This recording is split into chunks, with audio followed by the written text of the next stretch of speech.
me ver sorrindo à toa, se você me ver sorrindo à toa, se você me ver sorrindo à toa, se você me ver sorrindo à toa, à toa.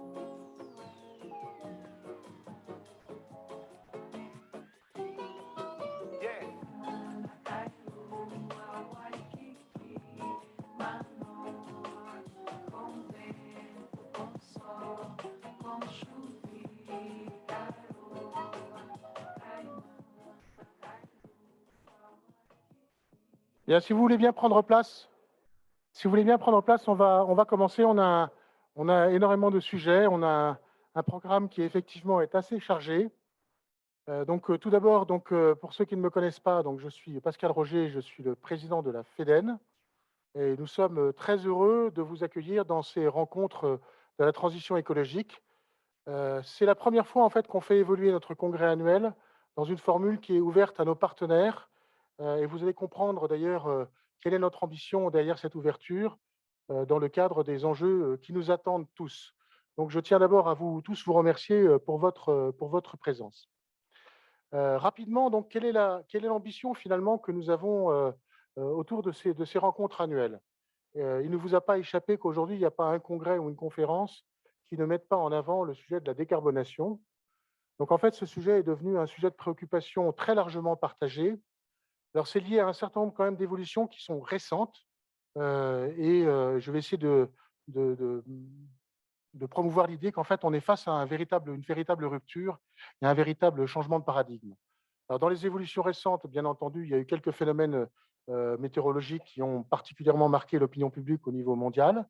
Il y a également le 6e rapport du GIEC, que je pense vous connaissez tous, mais qui en gros dit la chose suivante, dit voilà, si on veut rester raisonnable et en deçà d'une limite que l'on a fixée à 1,5 degré, qui est celle en deçà de laquelle on sait à peu près modéliser les effets de l'augmentation de la concentration de gaz à effet de serre sur le réchauffement climatique. Au-delà, plus on s'éloigne de ce point, plus on rentre dans des zones d'incertitude. Donc, leur recommandation, c'est une recommandation d'alerte. Pour ceux qui ont lu tous les rapports du GIEC, c'est la première fois que le GIEC a une tonalité aussi d'alerte. Et la deuxième chose qu'ils nous ont dite, c'est que pour tenir cette ambition, il y a des points d'étape, et notamment en 2030, qui est dans 8 ans d'aujourd'hui. Donc, en fait, on a des objectifs qui sont très ambitieux et qui sont demain, parce que à l'échelle de nos projets, 2030, c'est une préoccupation. Donc, nous, en tant que FEDEN, bon, je rajoute bien entendu qu'il y a le sujet de la COP26 et les prochaines élections présidentielles. Donc, il y a un certain nombre d'échéances qui vont tourner autour de ces enjeux de changement climatique. Alors, nous, en tant que FEDEN, nous sommes très concernés par ce sujet. D'abord parce que nos métiers tournent autour de deux grandes thématiques que sont en fait la chaleur renouvelable et de récupération, et les économies d'énergie. D'ailleurs, je devrais presque mettre les choses dans l'autre sens parce que le principal enjeu le plus compliqué va sans doute être sur les économies d'énergie. Ce qu'on constate, c'est que lorsqu'on regarde les courbes, et ça va être développé par différents interlocuteurs, si on regarde les tendances passées, en fait, pour atteindre les objectifs 2030, ceux qui sont aujourd'hui en train d'être travaillés par, notamment au niveau de l'Europe, on est dans des changements de rythme tout à fait conséquents, c'est-à-dire multiplier par 2, multiplier par 3 le rythme de développement, des enjeux qui peuvent sembler inatteignables. Et donc, toute la philosophie qui est la nôtre aujourd'hui, c'est se poser la question dans l'autre sens. Ce n'est pas de dire qu'est-ce qu'on fait et comment on va infléchir la trajectoire, c'est de dire il y a un objectif, comment peut-on atteindre cet objectif? Et notre conviction, c'est que ça ne peut passer que par un changement de paradigme, un changement d'attitude. Et dans ces changements de paradigme et changements d'attitude, on est encore en train d'y réfléchir. Donc, cette conférence va se situer dans une perspective d'une réflexion approfondie que l'on va mener au sein de la FEDEN pour promouvoir des idées d'ici la fin de l'année. Mais en tout état de cause, on est quand même fondamentalement avec une philosophie qui est la suivante. Nos entreprises de services énergétiques, finalement, proposent des solutions. Et donc, nous, on veut rentrer d'une logique de moyens, passer d'une logique de moyens à une logique de performance et à une logique de résultat. Et la question qu'on va se poser, c'est de dire finalement, quel est l'obstacle, quelle est la hauteur de l'obstacle à franchir, à quel moment, et que faut-il faire dans les changements de paradigme pour y arriver. Donc voilà un petit peu quel est le thème général de ce congrès et la philosophie de notre démarche. On remercie beaucoup les intervenants extérieurs, dont on attend beaucoup d'ailleurs dans les dialogues qui vont avoir lieu pendant cette conférence, pour également confronter nos idées, trouver des nouvelles idées, parce qu'on est au début un peu de notre travail de transformer cette idée générale en des projets concrets. Néanmoins, les choses avancent et donc je vais peut-être à l'instant, alors je tiens à excuser Madame Pompili qui ne pouvait pas venir physiquement, mais qui nous a envoyé une petite vidéo dans laquelle, en fait, s'illustre parfaitement bien également le changement d'attitude du côté des pouvoirs publics avec une orientation plus projet. Bonjour à toutes et à tous. Je ne peux malheureusement pas être avec vous aujourd'hui pour ces rencontres de la FEDEN, mais je tenais à vous adresser ce message. D'abord, pour vous dire merci. Merci d'être au rendez-vous pour réfléchir aux manières d'accélérer la décarbonation de nos territoires et de promouvoir toujours plus d'efficacité énergétique. L'urgence nous a été rappelée cet été par le GIEC, si certains pouvaient encore en douter. Car oui, pour relever le défi de la neutralité carbone, je suis convaincue que la chaleur décarbonée et les énergies renouvelables sont des leviers essentiels. France Relance a accéléré le mouvement avec le fonds décarbonation de l'industrie qui permet d'accompagner le passage à la chaleur décarbonée des sites industriels. Et pour aller encore plus loin, encore plus vite, nous avons aussi besoin de grands projets de territoire avec des réseaux de chaleur et de froid renouvelables pour alimenter nos usines, nos services publics, nos hôpitaux et les logements de nos concitoyens. Le potentiel est encore considérable. Cette ambition, nous la traduisons par des mesures concrètes. Nous avons fait en sorte que les certificats d'économie d'énergie puissent soutenir le raccordement des bâtiments au réseau de chaleur. Avec MaPrimeRénov', nous soutenons financièrement le raccordement au réseau vertueux. Avec la nouvelle réglementation environnementale des bâtiments, la RE 2020, nous avons fixé des limites en émissions de CO2 et des indicateurs en énergie renouvelable pour placer la chaleur renouvelable au cœur des bâtiments neufs. Et c'est aussi l'esprit de l'obligation de raccordement au réseau vertueux à partir de 2022, introduite par la loi énergie-climat de 2019. Ce sont autant de pas en avant qui doivent nous permettre de passer un cap. Et c'est vous, professionnels et acteurs de la transition énergétique, qui portez et traduisez concrètement cette ambition tous les jours, avec les fédérations d'exploitants, les abonnés des réseaux et l'ensemble des parties prenantes. L'État est à vos côtés. En 2019, nous avions défini ensemble 25 actions prioritaires pour les réseaux de chaleur et de froid. Aujourd'hui, l'ensemble des mesures ont été mises en œuvre ou touchent à leur fin et je m'en réjouis. Et pour continuer sur cette lancée, des travaux sont en cours avec la FEDEN et les syndicats professionnels pour accélérer dès maintenant le verdissement des réseaux existants sans attendre les renouvellements de concessions et pour favoriser la création de réseaux de chaleur dans des EPCI de moins de 50 000 habitants. Mesdames et messieurs, être volontariste, créer de nouveaux réseaux, verdir ce qui existe, c'est déjà faire une partie du chemin. Et nous avons le devoir d'accélérer. Parce que dans cette bataille que nous menons pour la neutralité carbone, chaque minute, chaque geste, chaque réseau compte. Cette bataille, elle doit se mener aussi et surtout dans les territoires. C'est pourquoi, et je terminerai là-dessus, nous avons prévu dans la loi Climat et Résilience la création de comités régionaux de l'énergie pour que chaque région, et en son sein chaque collectivité, puisse s'emparer de la transition énergétique. Être à vos côtés, c'est mon engagement et je sais pouvoir compter sur vous pour innover et pour contribuer à faire de la transition énergétique une réussite. Alors encore merci à toutes et à tous et je vous souhaite d'excellents échanges.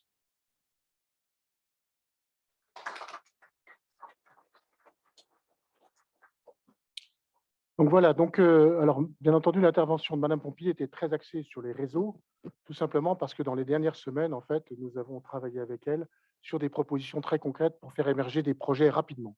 Je ne vais pas rentrer dans ce détail parce que ça sera, je pense, abordé de façon beaucoup plus précise par Aurélie tout à l'heure à l'occasion d'une des tables rondes.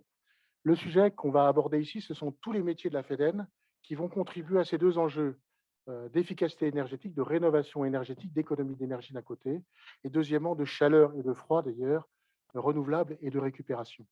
Et donc tous les métiers des entreprises de la FEDEN contribuent à cela, que ce soit donc toutes les activités d'exploitation, maintenance, performance énergétique des bâtiments, performance des bâtiments au sens serviciel du terme, tout ce qui est la partie accompagnement au niveau de l'ingénierie, mais également valorisation énergétique des déchets, chaleur renouvelable pour l'industrie, comme pour, je ne sais plus ce que je voulais dire, c'est pas très grave. Et donc, le point crucial qui ressort également de cette interview, c'est qu'aujourd'hui, on sent que du côté des pouvoirs publics, cette logique projet commence à percuter. Jusqu'à présent, on a beaucoup travaillé sur la façon de faire évoluer les systèmes de promotion, d'appui, et qui est absolument un travail nécessaire. Mais compte tenu de la proximité de l'objectif et de son ampleur, en fait, le vrai sujet, c'est qu'il faut pouvoir déclencher des actions tout de suite. Alors, Madame Pompili a fait référence à une démarche qui est d'ailleurs qui correspond assez bien en fait à la démarche traditionnelle des entreprises de la FEDEN, qui sont les appels à projets sur la décarbonation de l'industrie. Cet appel à projet s'est révélé comme étant un véritable succès, au point qu'il y a eu à peu près 2 fois plus de projets que prévu et qu'ils ont rajouté une enveloppe. Donc, et là, l'idée que nous avons, c'est que nous avons proposé il y a à peu près 1 an, dans le cadre du plan de relance, 13 typologies d'actions qui sont orientées projets. Les projets qui, dans les circonstances actuelles, dans les conditions macroéconomiques actuelles, dans l'état des connaissances technologiques actuelles, pourraient déboucher rapidement sur des projets qui vont contribuer aux économies d'énergie ou au verdissement. Progressivement, nous sommes en train de reprendre chacune de ces idées pour les adapter, pour les transformer en projets à très court terme. Et donc, c'est cette logique-là que nous souhaitons mettre en œuvre et sur lesquelles nos entreprises ont une capacité d'agir et d'agir tout de suite. Tout simplement parce que si on attend le temps réglementaire, je vais prendre l'exemple du Fit for 55 en Europe, on va peut-être aboutir à la fin de l'année à des résolutions. Le temps que tout ça, ça soit décidé, que ça soit ensuite transposé dans des directions nationales, il va se passer 3 ans. Et donc la question, c'est que peut-on faire déjà tout de suite pour pouvoir le faire? Donc voilà, donc les échanges qui vont avoir lieu dans les tables rondes entre experts extérieurs pour planter à la fois le paradigme, partager en fait cette ambition, et des représentants de nos entreprises ou de nos syndicats sont justement en fait orientés pour essayer de tracer une voie de que peut-on faire tout de suite, quels sont les changements méthodologiques, quels sont les changements de culture qui sont nécessaires, et de bien partager cette exigence de changement et cette exigence d'atteindre les résultats qui sont en face de nous, qui sont de véritables enjeux. J'espère que ces tables rondes répondront à vos attentes, permettront de voir émerger de nouvelles idées. Et je vais maintenant passer la parole à Monsieur Jean-Charles Catteau, qui nous a fait le plaisir d'accepter d'animer ces débats, de telle sorte que l'animateur ne soit pas quelqu'un de la FEDEN, mais quelqu'un qui soit complètement neutre par rapport à ce sujet. Merci à tous et je vous souhaite une très bonne conférence. Il y aura une pause au bout d'1 h 30, c'est ça? Tout à fait. À l'occasion de la pause, vous verrez dans les halls, il y a 7 ateliers de présentation d'innovation. On rappellera tout à l'heure au moment de la pause. N'hésitez pas, ce sont des entreprises qui apportent des solutions innovantes et ces solutions innovantes font partie de la réponse. Merci à tous. Merci à vous, Monsieur Roger. Je vous laisse apprécier la précision de la FEDEN dans l'organisation de cet événement, puisqu'il est 14 h précisément, et c'est l'heure à laquelle nous étions convenus de démarrer. Merci beaucoup, Monsieur le Président, pour ces propos introductifs. J'aurai effectivement le plaisir de vous accompagner tout au long de ces rencontres, c'est-à-dire dans les 2 prochaines demi-journées que nous allons passer ensemble. J'aurai le plaisir d'intervenir notamment en tant que modérateur de ces 4 tables rondes thématiques qui vont se succéder, mais aussi, j'insiste là-dessus, en tant que facilitateur de vos échanges entre vous, alors en dehors de tout ce que vous pourrez évoquer ensemble autour d'un café, mais pendant les temps d'échange qui sont prévus à votre intention, nous avons prévu pour chaque table ronde un temps d'échange, peut-être 2 parfois, pour vous permettre d'interpeller directement les experts qui vont s'exprimer devant vous, internes ou externes, vous l'avez compris. Monsieur le Président, je ne voudrais pas paraphraser ce que vous venez de dire, mais juste compléter en quelques mots pour faire cette petite transition rapidement avec les premières tables rondes, et notamment celle de cet après-midi, parce qu'en guise de transition, justement, j'ai bien noté que nous entrions dans une période d'urgence, hein, vous avez assez insisté sur ce point, qui va nécessiter des changements importants, des relocalisations, des réallocations, pardonnez-moi, de priorités ou de moyens humains et financiers, entre autres, sur lesquels nous aurons l'occasion d'échanger, et ainsi faire évoluer un certain nombre de paradigmes, comme vous l'avez dit, de comportements et de modes de fonctionnement. J'ai bien compris que la FEDEN et ses adhérents sont convaincus, a priori, de l'importance de l'urgence de l'enjeu, de leur rôle majeur dans l'atteinte de ces objectifs et dans leur contribution. Mais tout n'est donc pas encore écrit. hein, si je vous ai bien entendu, quant à l'évolution nécessaire des métiers et des solutions qui doivent être développées qualitativement, quantitativement, avec toutes les conséquences que cela peut impliquer. Alors, les échanges lors de ces 2 journées ou demi-journées à passer ensemble, avec ces 4 tables rondes, permettront aux meilleurs experts externes et à vos propres managers de partager leurs analyses, mais aussi d'affiner les messages et les propositions. En résumé et en regard de ces enjeux, constatant cette accélération des événements et l'approche de nouvelles échéances, je vous proposerai, mesdames, messieurs, de répondre ensemble, je m'adresse aux intervenants en particulier qui ont bien voulu se prêter à cet exercice, à la question générale suivante: comment répondre à ces enjeux et comment s'adapter aux changements et aux objectifs? Par avance, la FEDEN et moi-même, en tant que modérateur, remercions toutes celles et ceux qui auront bien voulu contribuer par leurs réflexions en participant à ces tables rondes. Alors, sans transition, je vous propose d'accueillir nos invités de la table ronde numéro 1. Je citerai pour commencer Madame Bénédicte Perrol, dont vous voyez s'afficher le nom et une image sur l'écran qui est derrière moi. Madame Bénédicte Perrol, qui est députée de l'Allier, membre de la commission des finances et qui sera avec nous en visio. Donc, elle nous rejoindra pour information en cours de table ronde, mais il est bien prévu qu'elle y participe. Ensuite, j'inviterai à me rejoindre ici sur scène, et ça fait du bien de se retrouver en présentiel, je ne sais pas ce que vous en pensez. Ça change un peu de ce que nous avons vécu ces derniers mois et ces dernières années. Benjamin Frémaux, qui est PDG du groupe IDEX, entreprise de services énergétiques. Merci d'avance, Monsieur Frémaux. Monsieur Fabrice Le Sachet, qui est vice-président et porte-parole du MEDEF. Sébastien Léger, qui est directeur associé du cabinet McKinsey, responsable entre autres du pôle énergie et développement durable France. Et enfin, Monsieur Benoît Leguet, qui est directeur de l'ICAT-CE et par ailleurs membre du Haut Conseil pour le climat. Alors, cette première table ronde a pour objectif, comme vous l'avez constaté sur vos programmes, sur votre programme, de planter le décor en quelque sorte d'un point de vue climatique pour parler décarbonation, mais aussi d'aborder ensemble déjà certains volets économiques et financiers. Après avoir rappelé la situation actuelle et les principaux enjeux selon vos propres analyses, j'allais dire mesdames, messieurs, madame, messieurs, ce sera en l'occurrence pour cette table ronde, je vous inviterai à débattre quant aux avis et aux préconisations de chacun ou de chacune quant à la possibilité d'atteindre ces objectifs de neutralité carbone ou encore sur la manière de les atteindre. Plus généralement et au fil de votre discussion, je vous proposerai de nous dire si les évolutions à venir constituent, selon vous, une opportunité de croissance économique ou une dépense nécessaire et incontournable. Alors pour commencer, je parlais de planter le décor, c'est ce que je vais vous proposer dans cette première partie, de partager ensemble quelques constats, de faire l'état des lieux de la situation et des enjeux. Alors je précise, et ce sera valable pour l'ensemble des tables rondes, que j'ai bien évidemment imaginé un certain nombre de questions partagées avec les organisateurs qui vous seront destinées.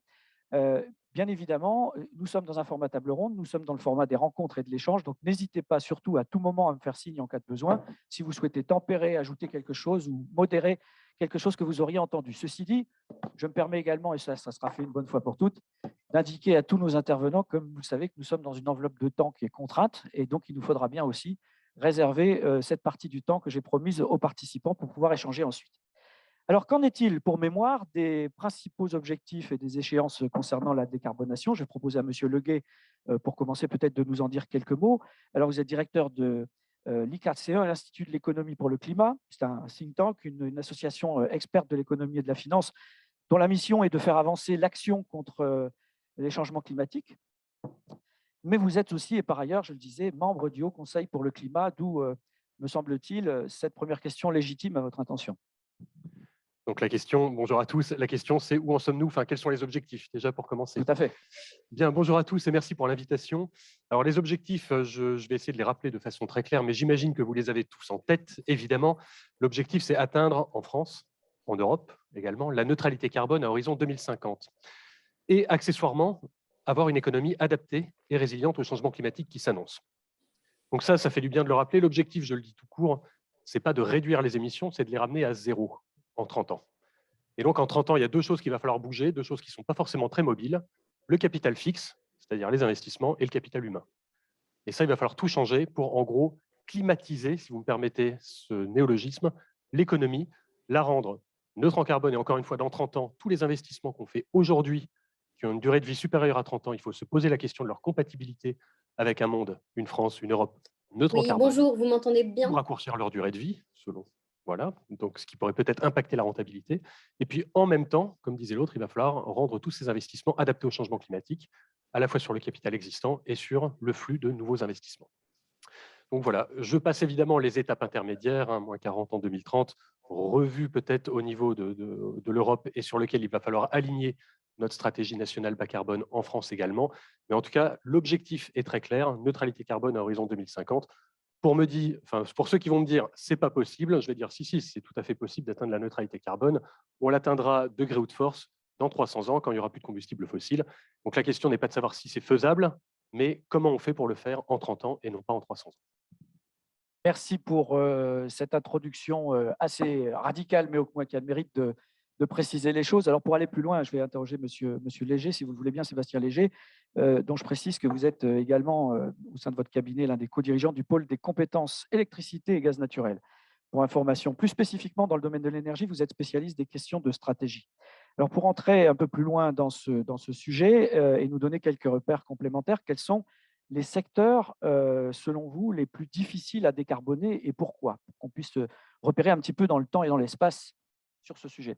Ben, merci. D'abord, très heureux d'être avec vous. Ça fait quand même, on se disait tous, c'est sympa. Dans notre salon où l'on cause, vous avez Voilà, remarqué, hein, c'est un peu sympa d'être en personne après avoir fait des panels en vidéo pendant au moins 2 ans. Donc, écoutez, pour répondre à votre question, je me réfère à une étude que nous, on a fait l'an dernier, qui était un peu de répondre au challenge que tu viens de dire, qui est comment on atteint la neutralité carbone en 2050 en Europe. Et donc, on est parti du principe que c'était l'objectif. On a fait un scénario. On a regardé quels étaient tous les leviers. On en avait 600-700.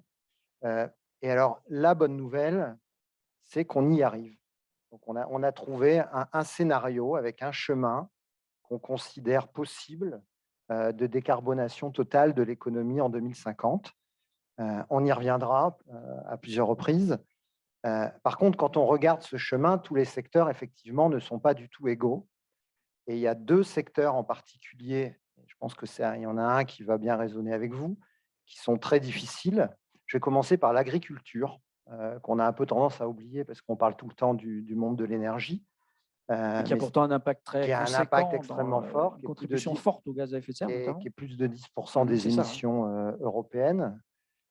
Et qui en fait est très difficile à décarboner parce qu'il y a toute une partie qui est liée à la culture, mais il y a aussi toute une partie qui est liée à l'élevage et à toutes les émissions de gaz à effet de serre des ruminants et autres animaux. Ça fait à peu près la moitié de l'agriculture. Et ça, c'est très difficile à décarboner, sauf à changer nos habitudes alimentaires et ainsi de suite. Et si vous permettez, juste pour préciser les choses, hein, qu'on sache de quoi l'on parle, mais on va fermer la parenthèse tout de suite sur l'agriculture. La problématique numéro 1, c'est surtout le méthane, les concernant essentiellement, Absolument. et le NOx aussi. Mais donc le méthane qui, sauf erreur, a un impact 25 fois supérieur Extrêmement au gaz supérieur, carbonique. exactement. Et tout ça, c'est lié aussi beaucoup aux ruminants. Donc là c'est le premier secteur. Et le deuxième, qui est aussi extrêmement difficile, c'est l'industrie. L'industrie, c'est 30% des émissions européennes.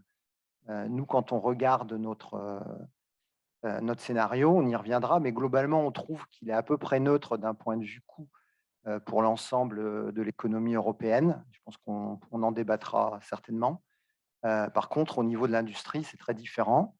Quand on regarde les mesures qui sont dans ce scénario, il y a 90% des mesures qu'un industriel n'arriverait pas à financer de manière indépendante, purement en économique. Ça, c'est le premier sujet. Et l'autre sujet sur l'industrie, il y a énormément de technologies qui ne sont pas encore existantes aujourd'hui, dont on a besoin pour décarboner l'industrie. Alors, il y a des tas de choses que vous commencez à faire aujourd'hui et que vous faites de plus en plus, mais il y a des choses plus sophistiquées qui sont encore dans des situations de R&D, par exemple. Merci, Monsieur Léger. Première information importante, vous nous dites que malgré tout ce que l'on peut entendre, il y a des scénarios qui nous démontrent qu'on peut y arriver. Bon, malgré ce qui a été dit en introduction tout à l'heure, malgré l'augmentation, par exemple, des consommations qui est envisagée ou des besoins et de la demande en énergie.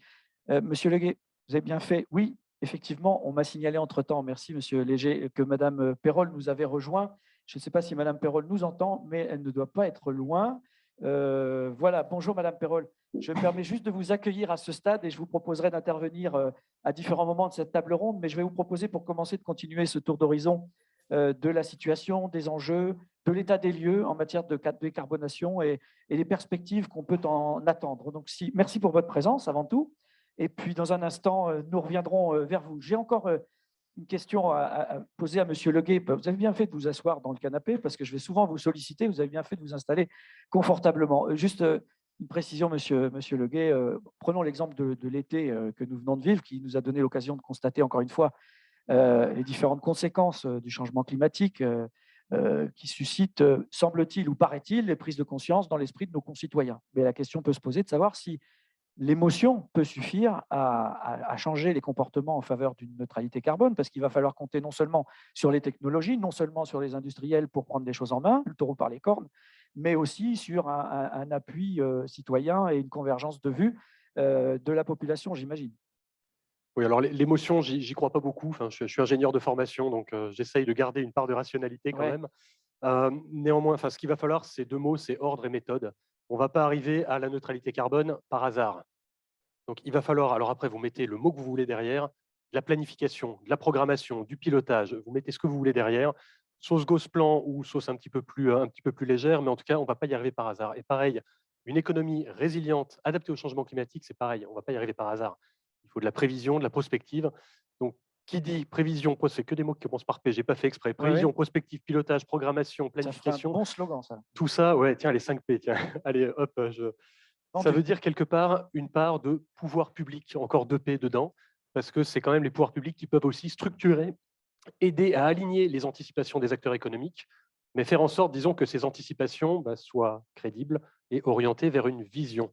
Je ne sais pas si aujourd'hui, et Bénédicte Perrol me contredira peut-être, je ne sais pas si aujourd'hui au sein de l'État, il y a une vision très partagée de ce que c'est qu'une France neutre en carbone et adaptée au changement climatique. Quand je dis très partagée, ça veut dire par l'ensemble des ministères et pas uniquement par le ministère de la transition écologique. Mais justement, est-ce qu'on peut contribuer d'une façon ou d'une autre est-ce qu'il y a une tactique pour ce faire? Est-ce qu'il y a des moyens pour ce faire, pour assurer une meilleure prise de conscience collective? Parce qu'on parle des concitoyens, mais parlons des entreprises elles-mêmes, qui n'ont pas forcément toutes le même niveau de conscience ou d'urgence, par exemple. Alors, premier point, pour les entreprises, ce qu'on peut faire, c'est de la sensibilisation. C'est un petit peu ce que je suis en train de faire aujourd'hui, par exemple. Ouais. Mais je crois beaucoup plus, disons, à des signaux un peu plus forts. Typiquement, j'ai dit l'État n'a peut-être pas forcément aujourd'hui une vision très claire de ce qu'est la France neutre en carbone à horizon 2050, etc. Et il y a quand même un objet qui structure pas mal la vie publique, et on est en plein dedans en ce moment, c'est le vote du budget de l'État. On met de l'argent là où on pense qu'il y a les priorités du moment. Aujourd'hui, par exemple, le budget de l'État n'est pas aligné avec la transition écologique. On a une transition qui va s'étaler sur quelques dizaines d'années, et on a un budget qui est voté chaque année. On n'a aucune idée des moyens qui seront mis en place par l'État dans 5 ans, 10 ans, 20 ans, 30 ans pour la transition. Si moi j'étais une entreprise, ce que je voudrais, c'est, je dirais à l'État, OK, j'ai bien compris que tu veux que je transite, très bien, combien toi tu vas mettre d'argent, quelles sont tes priorités, et dis-moi où tu vas mettre de l'argent, histoire que moi, accessoirement, je puisse aussi intégrer dans mon plan de moyen terme, et peut-être à un peu plus long terme, des prévisions qui tiennent compte de la politique publique, pas avec des objectifs un petit peu, j'allais dire un petit peu éthérés, mais avec des vrais chiffres, des euros, des choses qui me permettent de construire et des choses un qui modèle soient d'affaires. séquencées par étape chronologiquement. Et dans le long terme, dans un horizon de temps qui soit quand même un peu compatible avec des décisions d'investissement. Merci beaucoup, Monsieur Leguet. Je me tourne vers Monsieur Le Sachet, Fabrice Le Sachet. Donc, vous êtes, je le rappelle, porte-parole et vice-président du MEDEF. La tentation était grande pour le modérateur que je suis de rebondir sur une intervention de Monsieur Roux de Bézieux récemment à la rencontre des entrepreneurs de France. C'était à la fin du mois d'août, je crois, récemment, et qui s'est exprimé assez fortement en faveur d'un capitalisme décarboné. Voilà, c'est un terme qui revient maintenant au sein du MEDEF de manière récurrente. Et la question peut se poser de savoir si l'équilibre entre neutralité carbone et la croissance verte est quelque chose d'accessible. Est-ce que c'est réaliste? Voilà, on peut se poser la question. Je me permets de vous challenger un petit peu sur cette question, mais évidemment, beaucoup doivent se poser la question. Non, mais c'est tout d'abord, merci à la FEDEN de son invitation. Les réflexions du MEDEF, ce n'est pas des réflexions qui sont en chambre. Hein. C'est le résultat d'un consensus. C'est le résultat de discussions qu'on a avec les fédérations. Et le président de la FEDEN est partie prenante, la FEDEN, votre fédération. Il y a des discussions dans des commissions, il y a des discussions dans des instances. Et les positions qu'on prend, c'est aussi le résultat de tous ces retours, de toutes ces remontées sectorielles, de ces remontées d'entreprises, puisque le MEDEF est présent sur l'ensemble du territoire, hein. On a des associations locales dans tous les départements. Et donc, cette phrase sur le capitalisme décarboné, de toute façon, elle n'est pas nouvelle, hein, puisque ça fait déjà 3 ans, on a un petit peu transformé le MEDEF. Il y a une raison d'être, mais la raison d'être, c'est statutaire. Derrière la raison d'être, il y a un ensemble de doctrines qui ont évolué très fortement. On pourra rentrer dans les détails. Et au-delà de ces doctrines, c'est les actions qui nous importent et comment ces actions peuvent ruisseler sur les entreprises. Et on voit bien, je rebondis sur ce qu'a dit Benoît, que la question de la prévisibilité plus que la planification, parce que pourquoi je dis prévisibilité plus que planification? Planification, ça sous-entend des grands choix qui sont faits, notamment technologiques. Et nous, c'est vrai, alors peut-être parce qu'on a une diversité de fédérations au sein du MEDEF, nous, on est vraiment très prudents sur les choix technologiques, ex-santé. D'ailleurs, il y a souvent des choix technologiques dont on pense qu'ils sont une bonne piste. Et puis après, si on s'est planté ou gouré et qu'on a tout misé dessus, pour parler un peu trivialement, c'est difficile, on est coulé dans la compétition mondiale. Nous, ce qui nous intéresse, c'est qu'il y ait une stimulation de tous les leviers technologiques possibles et qu'on utilise pour cette décarbonation le coût marginal, j'allais dire, le plus faible, le plus intéressant, le plus créateur d'emplois, celui qui va vivifier nos villes de taille intermédiaire, nos villes moyennes, celle qui va créer des emplois sur l'ensemble du territoire. Ça nous intéresse beaucoup. Donc, toutes les technologies ne sont pas comparables, mais en tout cas, on ne peut pas clouer au pilori une technologie plutôt qu'une autre. Donc, ce qui compte, c'est de donner un cadre d'investissement à terme. Et on voit bien d'ailleurs que les évolutions des prix du carbone, assez erratiques sur une période de 2-3 ans, pour un industriel, c'est extrêmement compliqué. Si aujourd'hui, vous prenez des industriels qui sont soumis aux hausses du prix de l'énergie, à la hausse du prix des containers, à la hausse du prix des matières premières, vous avez, et c'est le cas concret, on a des remontées là, de nos adhérents au Havre, il y a une usine qui nous a alerté ce matin, ils n'ont plus de modèle économique, quasiment. Donc là, ils vont devoir carrément arrêter les activités. C'est une question de quelques semaines, voire quelques mois, si ça continue comme ça. Donc, toutes les technologies, coût marginal, visibilité des investissements et surtout, objectif de décarbonation, parce que souvent, le débat sur la transition climatique ou écologique, parce qu'écologique, c'est plus large que climatique, mais sur la transition climatique, c'est de dire est-ce qu'il faut croître, est-ce que la croissance est compatible avec la décarbonation ou est-ce qu'il faut décroître, comme si décroître était synonyme de décarbonation. Si on raisonne à périmètre de richesse constant, en Allemagne, pour un même niveau de richesse produit, on peut avoir un niveau de richesse ou une production plus carbonée. Quand on sort du nucléaire ou qu'on utilise plus de charbon, ce que je veux dire par là, c'est que la décroissance, et c'est peut-être contre-intuitif, n'est pas en elle-même facteur de décarbonation. Parce que si on utilise des énergies qui sont plus carbonées, on peut avoir moins de richesse, on émettra plus d'émissions équivalent CO2. Donc, c'est vraiment un pragmatisme sur ces questions qui nous importent et aussi des aides, parce que sinon, on ne pourra pas accompagner tout le monde. Ces bascules, elles nécessitent des investissements. On ne le dit pas assez, ça coûte de l'argent, tout ça. Si on veut que les collectivités locales investissent, si on veut que les entreprises investissent, si on veut que les particuliers investissent, il faut avoir des mécanismes de protection ou de justice sociale. Et pour les entreprises, ça veut dire aussi des mécanismes qui font en sorte que les fuites de carbone réimportées, puisque vous savez qu'en France, on importe 2/3 de nos biens manufacturés, soient soumises à des mécanismes d'ajustement. Ça, c'est extrêmement important parce que si ça déséquilibre, si on a des asymétries de concurrence qui continuent à de tels niveaux, on a une détestation, en tout cas, on a vraiment une remise en cause de cette bascule comme étant une bascule mortifère pour nos industries, pour nos emplois, etc. Merci, Monsieur Sachet. Je ne voulais pas vous interrompre, mais merci pour ce teaser, en quelque sorte, sur ces notions de retour sur investissement sur lesquelles je vous proposerai de revenir. Je comprends votre empressement à proposer d'ores et déjà quelques solutions, mais nous y reviendrons plus largement ensuite, si vous le souhaitez bien. Monsieur Frémaux, je ne vous oublie pas, mais si vous le permettez, je vais passer par la visio et Madame Perrol qui nous écoute attentivement depuis tout à l'heure. Madame Perrol, pour vous interroger sur votre propre perception de l'état des lieux dont nous parlons et votre propre approche de ces enjeux pour ce que vous en savez, ce sujet sur lequel vous travaillez au quotidien. Je rappelle que vous êtes membre de la commission des finances et ces questions doivent vous parler. Ces propositions qui sont faites de la part du MEDEF, par exemple, qui sont déjà dévoilées à ce stade, vous les entendez. Mais je vous laisse dans un premier temps, si vous voulez, en rester aux enjeux, au périmètre des enjeux et de l'état des lieux, en quelque sorte. Bonjour à tous, vous m'entendez bien? C'est On bon? vous entend très bien, merci beaucoup. Je vous parle donc de Vichy. J'aurais beaucoup aimé être avec vous, mais malheureusement, je parlais d'autres investissements ce matin, et des investissements en santé dans ma circonscription. Et donc voilà, je suis ravie de pouvoir me joindre à vous néanmoins.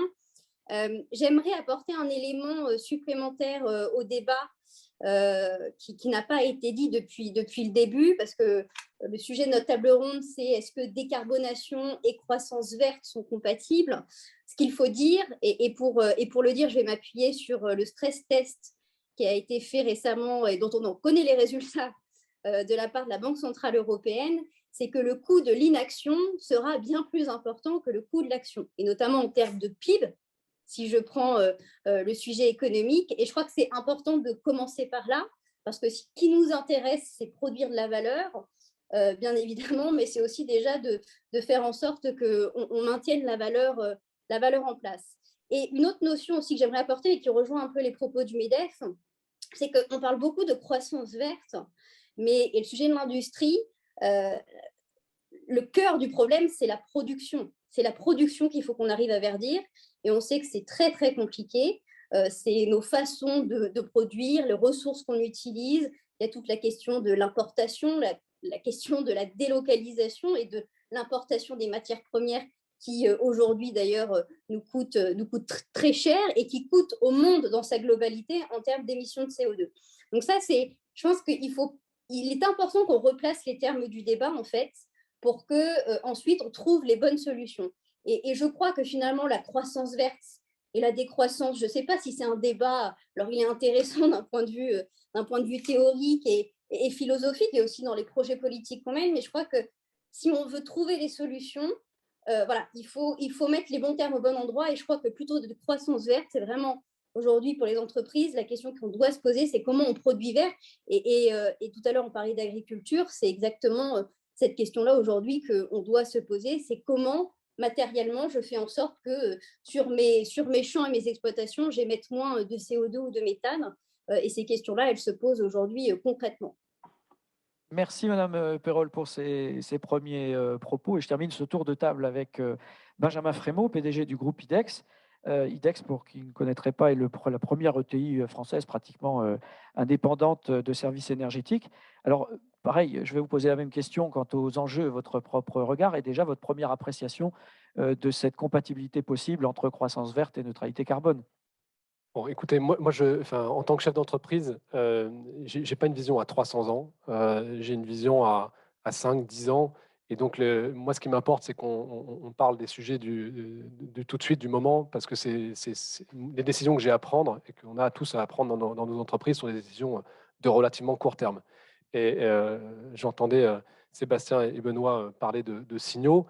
Moi, j'ai besoin de signaux à très court terme sur l'orientation de mes investissements sur tel ou tel secteur. Alors, IDEX, comme d'autres entreprises de la FEDEN, c'est un petit Dalkia, un petit Cofili pour faire simple, un petit Engie, on est évidemment dans l'offre de solutions de décarbonation pour nos clients sur des secteurs qui sont une partie du problème. On ne va pas tout résoudre, je pense, côté FEDEN.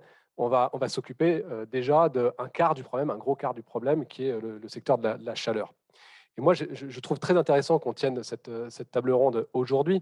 Il y a une forme de paradoxe, parce qu'au moment où on cherche des solutions pour décarboner un secteur très important comme celui de la chaleur, on va avoir sans doute ce soir des annonces gouvernementales où on ne va pas parler de taxe carbone, on va parler d'anti-taxe carbone. C'est-à-dire comment faire en sorte de subventionner les ménages pour leur permettre d'acheter leur gaz, notamment, et leur élec, et leur électricité qui est en partie carbonée, comme on le sait. Et donc, il y a au-delà des mots, et puis là, je pense que les principes, on sera tous d'accord sur ce qu'il vient de dire. Je pense que malheureusement, la prise de conscience que le réchauffement climatique, c'est un vrai problème, il est de plus en plus ancré dans la société. Ce n'était pas le cas il y a 10 ans. Moi, j'ai commencé J'ai commencé dans l'administration sur ces sujets-là il y a plus de 10 ans, et je peux vous assurer que la prise de conscience n'était pas la même. Donc je pense que la prise de conscience aujourd'hui, on l'a. Elle a progressé en tout cas. La théorie d'une certaine manière, je pense qu'elle est la phase théorique, elle est derrière nous. On a un vrai sujet de mise en pratique, et malgré la bonne volonté, notamment de Madame la députée, qui je le sais fait énormément pour le sujet, qui pousse beaucoup, qui bataille beaucoup avec Bercy notamment pour faire avancer la cause, on a un petit problème de raccord entre la théorie, qui maintenant est connue de tous, et puis la pratique, parce que quand dans une situation comme celle qu'on vit, avec une augmentation très forte des prix des énergies fossiles, la première réaction, c'est comment subventionner les ménages. Ben, évidemment, on n'envoie pas les bons signaux pour des entreprises comme les nôtres qui cherchent au contraire à décarboner l'économie. Merci, Monsieur Frémaux. Alors, d'ailleurs, pour aller dans votre sens, je ne voudrais pas faire de média bashing, mais je me faisais la réflexion, effectivement, en entendant la façon dont sont traitées actuellement les annonces qui vont peut-être sortir, et notamment les comparatifs qui sont faits avec la baisse de TVA en Espagne sur l'électricité, par exemple. À aucun moment, j'ai entendu parler du prix de l'électricité ailleurs, notamment en Allemagne, par exemple, pour ne pas la citer. À aucun moment, j'ai entendu ce type de comparatif. C'est vrai que la prise de conscience va être compliquée dans ces conditions, je suppose. Enfin, encore une fois, on a un vrai problème parce que, prenons la taxe carbone. C'est un sujet qui a émergé très fortement lors du premier Grenelle de l'environnement. Nicolas Hulot l'avait porté auprès des candidats en 2007, donc c'était vraiment quelque chose de partagé.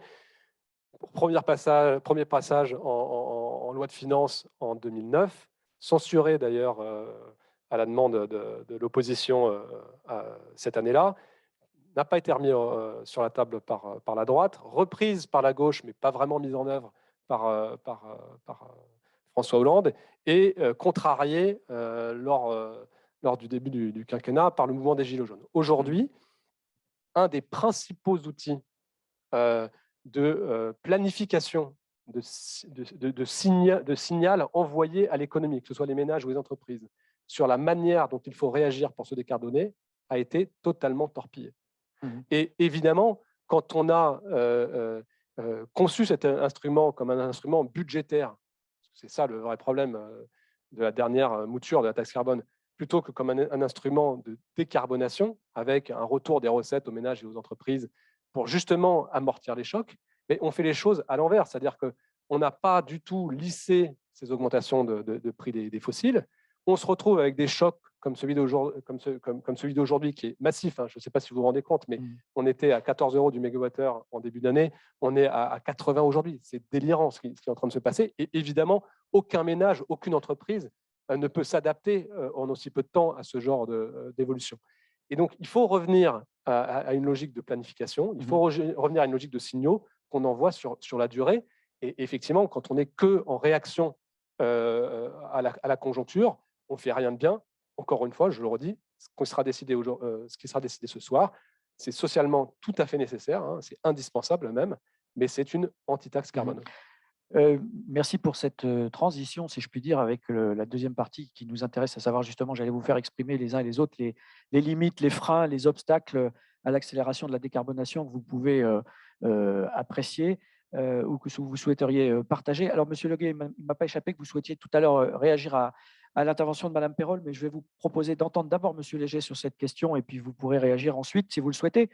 Selon vous, Monsieur Léger, les entreprises et les États sont-ils parés pour atteindre la neutralité carbone à l'horizon 2050 pour un coût neutre? Je reviens finalement sur déjà, comment dirais-je, d'une certaine manière, ce que vient de démentir Monsieur Frémaux, mais plus globalement pour essayer justement de nous projeter et de voir les choses de manière macro et à long terme. Est-ce que, pour revenir sur votre proposition tout à l'heure, qu'il existe des scénarios, vous êtes toujours confiant compte tenu de ce qu'on vient d'entendre? Est-ce qu'il existe un scénario? Oui. Est-ce que c'est une prévision? Non. Et est-ce qu'on est en train d'y aller à la bonne vitesse? Bien sûr que non. Je pense que c'est assez clair. Il y a plusieurs façons de regarder ça. Néanmoins, quand on regarde ce fameux scénario, il y a au moins 4 grandes choses à faire, et je les mets dans un ordre que je vais choisir, pas tout à fait arbitraire, mais pour garder un certain sujet à la fin.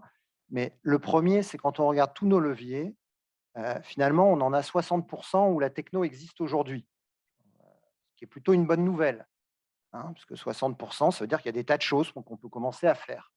Maintenant, il y a 40% où la technologie, elle n'est pas encore là. Et donc, 2050, c'est dans pas longtemps. Donc, ça veut dire qu'il va y avoir un énorme effort à faire d'un point de vue R&D, innovation et ainsi de suite. Il y a des sujets dont on parle sans arrêt, comme l'hydrogène, mais il y a aussi la capture du carbone et il y en a bien d'autres. Ça, c'est la première famille de choses qu'il va falloir tous travailler ensemble. Après, il y a un aspect humain. Une des bonnes surprises de notre modélisation, c'est que globalement, on a un scénario qui permet de gagner de l'emploi au niveau européen. Néanmoins, ce gain, c'est d'abord pas mal d'emplois qui disparaissent et beaucoup qui sont créés. Et globalement, on a à peu près 18 millions de personnes en Europe qu'il faut reformer. Donc, former 18 millions de personnes en Europe dans les 20 à 30 prochaines années, ce n'est pas quelque chose qui va arriver du jour au lendemain. Alors après, il y a le troisième sujet qui est le sujet économique. Je l'ai gardé un peu à la fin, mais de toute façon, on tourne tous autour.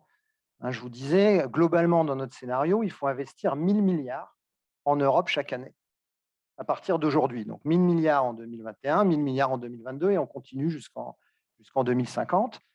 La bonne nouvelle sur les 1 000, globalement, il y en a à peu près 800 qui sont déjà investis aujourd'hui. Bon.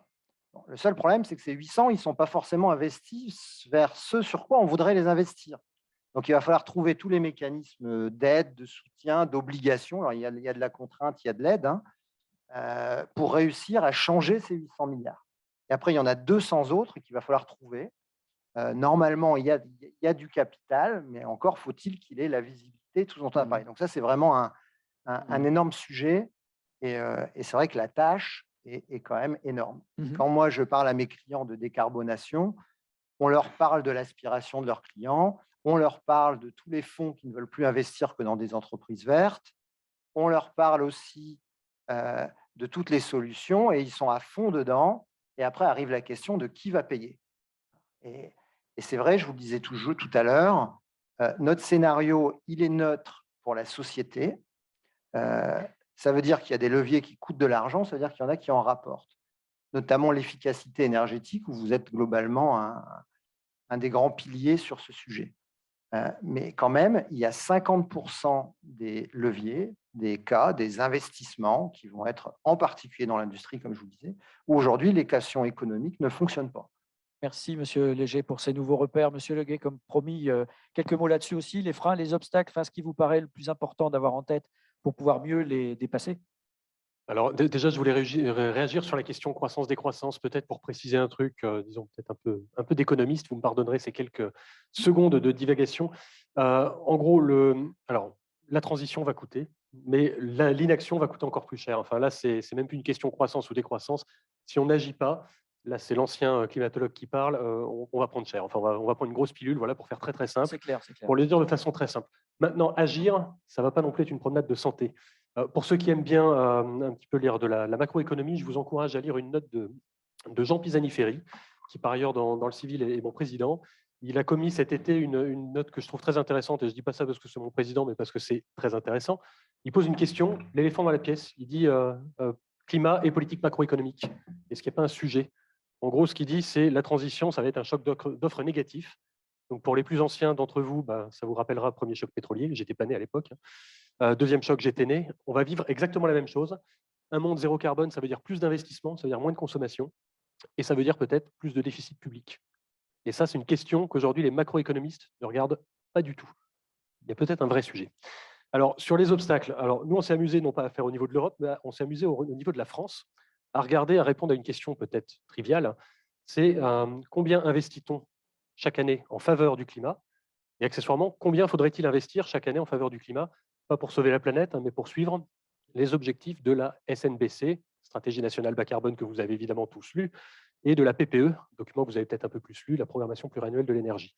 Donc la réponse, aujourd'hui, pré-crise, en 2019 en France, on investissait 39 milliards d'euros dans des investissements bas carbone, des véhicules bas carbone, des infrastructures de transport propre, de la rénovation énergétique, de l'efficacité énergétique dans l'industrie, etc., des énergies renouvelables, électricité, je le dis très fort, chaleur et gaz renouvelable également, voilà, pour ne pas les oublier, de rien. Et puis, donc ça c'est la bonne nouvelle, 39 milliards, super. Par contre, il manque allez, on va dire à grosse maille une quinzaine de milliards d'euros d'investissement, public et privé. Dès 2019, dès 2020, en fait, c'est ce qui manque. On décroche de la stratégie nationale bas carbone. Et puis attention, ça ne s'arrête pas là. C'est-à-dire, on est en train de décrocher. Alors, France Relance nous a un petit peu remis sur la trajectoire, à peu près. On peut en reparler tout à l'heure si vous le souhaitez. Mais la mauvaise nouvelle, c'est que pour le budget carbone en cours, en fait, le budget carbone de la SNBC, donc la trajectoire carbone prévue par le gouvernement, on est en train de décrocher encore plus. Et si on se projette à horizon 2024-2028, c'est-à-dire demain, c'est ton horizon de temps, Benjamin, il faudrait doubler les investissements bas carbone. Doubler. Passer de 40 à 80 milliards. C'est-à-dire faire plus de verre, peut-être faire moins de marron. Je ne suis pas certain que l'argent manque, hein, effectivement. Mais voilà, la question, c'est comment on fait plus de verre? Où est le modèle économique? Comment on fait moins de marron? Faire moins. Alors, c'est peut-être, quand on dit décroissance, c'est peut-être il y a des choses qu'il va falloir arrêter de faire. Ça, c'est pas facile. Donc voilà, question à 100 roubles. Peut-être juste pour répondre à cette partie de la question sur l'absence ou pas de financement public ou privé. Donc IDEX, c'est une participation d'un fonds d'investissement qui s'appelle Antin. Leur dernière levée de fonds, c'est 10 milliards d'euros. Pour une entreprise comme IDEX, qui est une entreprise de taille intermédiaire, l'argent, le capital, n'est pas un problème. Moi, mon sujet, c'est de trouver les opportunités d'investissement et force est de constater que dans nos secteurs, il y en a, mais pas suffisamment pour déployer tout ce qu'on me demande de déployer en termes de capital sur le terrain, sur le territoire. Donc, encore une fois, le sujet n'est pas, le goulet d'étranglement n'est pas le capital privé. Il est là et plus qu'abondant aujourd'hui, notamment sur ces thématiques.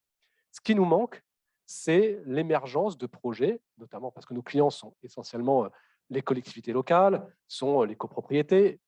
Ce qu'on manque, c'est de projets. Et pour qu'il y ait des projets, il faut que ce soit des projets qui soient économiquement viables. Et pour que ces projets soient économiquement viables, il faut qu'il y ait un intérêt à verdir son économie locale. Pour une collectivité locale, aujourd'hui, le principal benchmark pour lancer un projet de réseau de chaleur, c'est le prix du gaz. Lorsque le prix du gaz est à, encore une fois, 15 € comme il était en début d'année, il n'y a aucun projet qui sort de terre. Aucun. Bien sûr. Et comme le prix du gaz est volatile, si on attend que le prix du gaz soit haut comme aujourd'hui pendant très longtemps, il y a de fortes chances que jamais on lance massivement ce type de projet. On a pu constater par le C'est ce qu'on a constaté par le passé. Et donc, évidemment, on a besoin du bâton, de la carotte. C'est vrai qu'on a parlé beaucoup de carottes, mais il faut aussi, à mon avis, un peu de bâton. Donc, de la réglementation, de l'outil fiscal, de la subvention, pour qu'on se remette sur une trajectoire qui existe. La SNBC, la PPE, ça existe. Il faut maintenant s'en donner les moyens. Techniquement parlant, si vous voulez bien encore ajouter quelque chose, Monsieur Frémaux, c'est cette visibilité sur les projets qui vous manquent ou qui manquent à vos investisseurs. C'est un problème de, comment dirais-je, de viabilité des technologies qui sont entrevues. C'est un problème d'incertitude. Ça correspond. Ce sont les 40% d'incertitude dont parlait Monsieur Léger tout à l'heure en disant cette partie qu'on ne connaît pas. Parler de l'hydrogène, etc. C'est pas ça le problème. Non, c'est pas ça le problème. Aujourd'hui, les technologies, elles existent. Ce dont on a besoin, c'est de convaincre plus d'acteurs potentiels que ces projets peuvent faire sens pour leur territoire. Mais encore une fois, si vous avez un élu qui a une vision court terme de son territoire, il fait ce qu'il est en train de faire, ce qui est en train d'être fait aujourd'hui. On a des délégations de services publics réseau de chaleur, 100% gaz, qui sont relancées en ce moment pour les 20 prochaines années. Ces choses-là devraient être interdites. Ces choses-là existent aujourd'hui. Et pourquoi ces projets émergent? Simplement parce que économiquement, pour le politique, ça fait sens. C'est-à-dire que le gaz, il y a encore une fois 6 mois, c'est bon marché. Pourquoi je vais m'embêter à aller mettre en place des technologies biomasse, de géothermie, qui sont des technologies évidemment plus complexes et plus chères que le gaz. Sinon, on ne s'embêterait pas avec des subventions ou avec des normes. Mais si vous n'avez pas des élus qui ont une vision pour leur territoire sur les 20 prochaines années de décarbonation, ces projets ne sortent pas de terre. Merci, Monsieur Frémaux. Je propose à Monsieur Leguet d'ajouter un petit quelque chose. Et puis, Madame Perrol, ça vous laissera le temps de préparer peut-être votre réponse, mais effectivement, dans un objectif d'équilibre de la parole, je vais quand même vous proposer de réagir à ce que vient de proposer Monsieur Frémaux en tant qu'élu vous-même, puisqu'il vient de les interpeller globalement. Donc, vous pourrez évidemment parler pour vous-même, mais je vous laisse nous dire ce que vous pensez de ce qui vient d'être échangé. Monsieur Leguet, 2 mots pour compléter. Pour aller dans le sens de Benjamin, quand je dis on manque d'investissement vert, oui, ce n'est pas de l'argent qu'on manque, c'est des projets. Et en fait, les projets, donc, ce n'est pas du capital dont on a besoin, c'est des ETP, c'est du jus de cerveau. En fait, c'est-à-dire, alors, si j'étais une collectivité locale, ça veut dire le chargé de mission qui va permettre de structurer le projet, etc. Ce n'est pas forcément dans les collectivités locales, parce que je sais, contrat de Cahors, etc. Mais ça peut être, allez, au hasard, je sais pas, l'ADEME, la Banque des Territoires, tout un tas, les institutions financières, notamment publiques, peuvent apporter, disons, de l'ingénierie publique là-dessus, le CEREMA, etc. J'en passe les meilleurs. Évidemment, quand vous êtes une entreprise, vous pouvez aussi apporter cette ingénierie, mais vous êtes suspect, parce que vous vendez votre soupe, etc. Donc, il y a un besoin d'ingénierie publique aussi. Et là, il y a peut-être aussi un sujet d'ETP. Donc voilà, peut-être un sujet budgétaire aussi pour l'État. Merci beaucoup. Alors, je note votre message que je ne manquerai pas de transmettre demain à M. Boissier, délégué de l'ADEME, qui sera présent parmi nous et qui pourra s'en exprimer, s'en expliquer.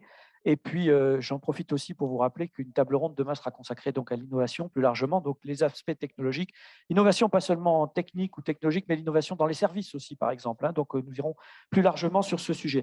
Madame Perrol, comme promis, je vous repasse le micro, si je puis dire, ou la parole, même à distance. Et je vous rassure et je vous confirme que c'est très agréable pour nous de vous avoir, même par visio, parce que ça fonctionne très bien.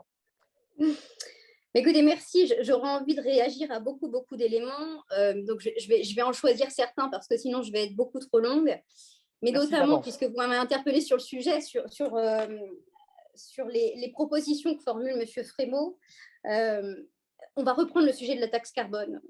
Et parce que moi, je reste convaincue, et je ne suis pas du tout populaire ni dans ma majorité, ni dans l'opinion publique, mais je reste convaincue que c'est un outil nécessaire, indispensable pour justement donner des signaux prix. Et Benoît l'a dit, alors c'est un économiste qui dit qu'il y aura des sangs et des, enfin, voilà, du sang et des larmes dans cette transition. Moi, je ne pense pas si elle est bien faite. Et le problème de cette taxe carbone, c'est qu'à la limite, Sarkozy, lui, il l'avait bien pensé dans le format de redistribution. Elle a été censurée, comme l'a rappelé M. Frémaux. Nous, et moi je l'assume totalement, on a été mauvais dans la redistribution et comment on fait face au caractère qui porte atteinte aux ménages les plus précaires et ceux qui sont le plus en difficulté. Mais en revanche, ce n'était pas la taxe carbone qui était le problème. Et d'ailleurs, M. Frémaux faisait référence au réseau de chaleur. Il y a certaines collectivités qui ont complètement arrêté leur projet avec justement toutes ces énergies décarbonées parce qu'en fait, ce n'était plus financièrement intéressant.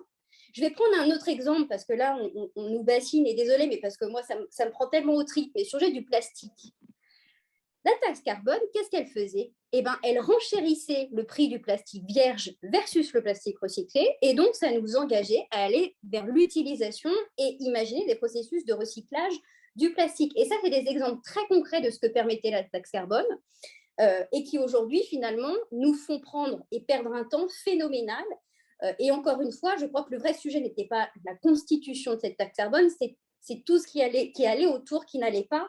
Et je me permettrai, là aussi, je prends ma casquette de député de la majorité, mais moi aussi, je regrette que dans la question qu'on connaît aujourd'hui d'augmentation des prix des énergies, on n'ait pas un discours politique un peu plus équilibré, en se disant, oui, bien évidemment, il faut qu'on accompagne les ménages les plus précaires, mais il y a un sujet de transition où, de toute façon, le prix de l'énergie va être de plus en plus important. Avec un prix du carbone de plus en plus important, on sait que une des raisons, c'est loin d'être la seule, mais l'augmentation des prix de l'énergie, c'est aussi ce qui se passe sur le marché des quotas carbone au niveau de l'Europe, qui a augmenté ces derniers temps. Et voilà, et ça, c'est vraiment... Je me permets de revenir dessus parce que, malheureusement, je ne sais pas s'il y aura... assez de courage politique pour remettre le couvert lors de ces prochaines présidentielles, mais c'est fondamental. C'est fondamental. Et je souhaiterais partager avec vous aussi mon expérience de terrain parce que moi, ça fait 4 ans que ce sujet de... Il n'y a pas assez de projets. L'argent est là. Il y a de l'argent privé, il y a de l'argent public. Notre difficulté aujourd'hui, c'est à faire émerger les projets. Ou alors, quand il y a des projets, parce que j'ai visité une entreprise automobile récemment dans le département de l'Allier, ils ont un projet de décarbonation de leur processus industriel. Ils ne trouvent personne pour les accompagner, pour trouver finalement la solution à leur projet. Alors, ils ont sollicité l'ADEME, qui a produit une analyse technique. Donnez-leur l'adresse d'IDEX. Je réponds benjamin.fremo@idex.fr. Je leur réponds sans aucun problème. Je vais me précipiter pour le faire parce que c'est une vérité. Et pareil, ce que dit Benoît, je ne sais pas si c'est plus de TP. Ce qui est certain, c'est peut-être un peu moins de gens à Paris et un peu plus de gens sur le terrain. Et moi, ça fait aussi 4 ans que je me bats pour faire en sorte que le MTE, il y ait moins de notes qui soient produites, parce que c'est vrai que, comme l'a dit M. Frémaux aussi, je crois que les analyses, on les a. il faut continuer à faire de la recherche, mais il y a un moment donné, il va falloir mettre en pratique. Et quand vous voyez dans l'Allier qu'en gros, à la CCI, il y a un ETP qui est financé d'ailleurs par l'ADEME pour accompagner les entreprises, eh bien, très honnêtement, il faudra m'expliquer comment on fait la transition et comment on accompagne les entreprises. Moi, je fais ce que je peux à mon niveau, mais déjà, ce n'est pas mon job. Et par ailleurs, c'est insuffisant pour faire la transition dans la vraie vie et dans nos territoires. Merci, Madame Perrol. Merci beaucoup. Je vais juste demander un petit privilège aux techniciens de la régie, si vous le voulez bien, c'est de laisser bien nos micros ouverts pour permettre que s'installe le débat comme cela vient de se faire. Et à un moment, je n'étais pas en capacité d'intervenir auprès de Mme Perrol, mais vous l'avez très bien fait, Monsieur Frémaux, et Mme Perrol a répondu par anticipation à certaines de mes questions. Merci beaucoup. Le débat est installé et puis va s'installer dans quelques minutes avec vous. Donc, je vous laisse déjà, si quelques questions vous apparaissent, je vous laisse imaginer la manière de les poser. Je vous y inviterai dans quelques minutes. Et on va prévoir le temps nécessaire pour ce faire, pour que vous puissiez vous adresser à nos experts et à nos témoins. Mais non sans avoir peut-être rassemblé un petit peu nos idées sur un certain nombre de choses qui ont été dites. Je vais proposer à Monsieur Le Sachet également de réagir à tout ce qui vient se dire précédemment. Oui, oui, je ne vous ai pas oublié. Il y a beaucoup de choses là qui ont été dites. C'est un énorme privilège Très grand pour vous privilège. aussi. Bon, je vais pas réagir sur tout, je vous rassure. Mais voilà, quand même, c'est un privilège pour vous aussi que d'aller chercher la substantifique moelle dans ce qui vient d'être dit. Il y a certains points qui sont, il me semble, les MEDEF, très importants. Premier, la question de l'acceptabilité de cette transition, la question des ménages. Nous, au MEDEF, on n'a pas vocation à parler des particuliers, on parle des entreprises. Et pourtant, aujourd'hui, le sujet des ménages, on le regarde très précisément. Pourquoi? Le pouvoir d'achat augmente en France. C'est les statistiques, si on les prend de façon brute, le pouvoir d'achat augmente. Quel est le sujet des ménages? Les dépenses préengagées, c'est-à-dire finalement celles sur lesquelles on n'a pas de capacité d'arbitrage, notamment dans les catégories de population les plus précaires, explosent. Ça passe pour le logement, par exemple, de 28% il y a 10 ans à 32% aujourd'hui. Alors on se dit c'est que 4%. Mais l'augmentation, c'est énorme. Si vous ajoutez, oui, et encore, c'est une moyenne. Donc, dans les métropoles, là, on a créé la moitié des emplois dans les 15 dernières années. C'est pas la même chose, c'est bien plus élevé.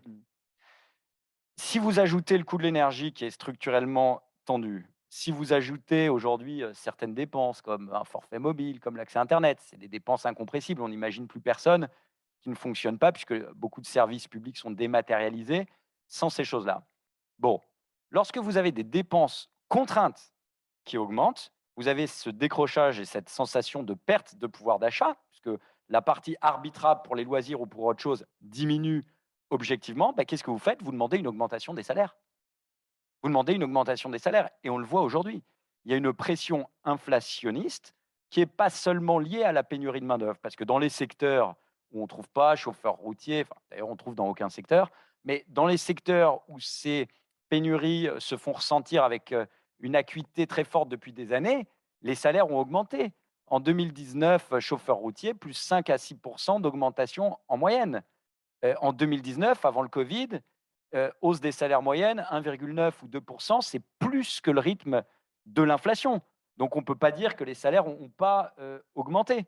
Et donc, si on a cette pression inflationniste sur les salaires et sur la masse salariale, ça mange sur les marges des entreprises.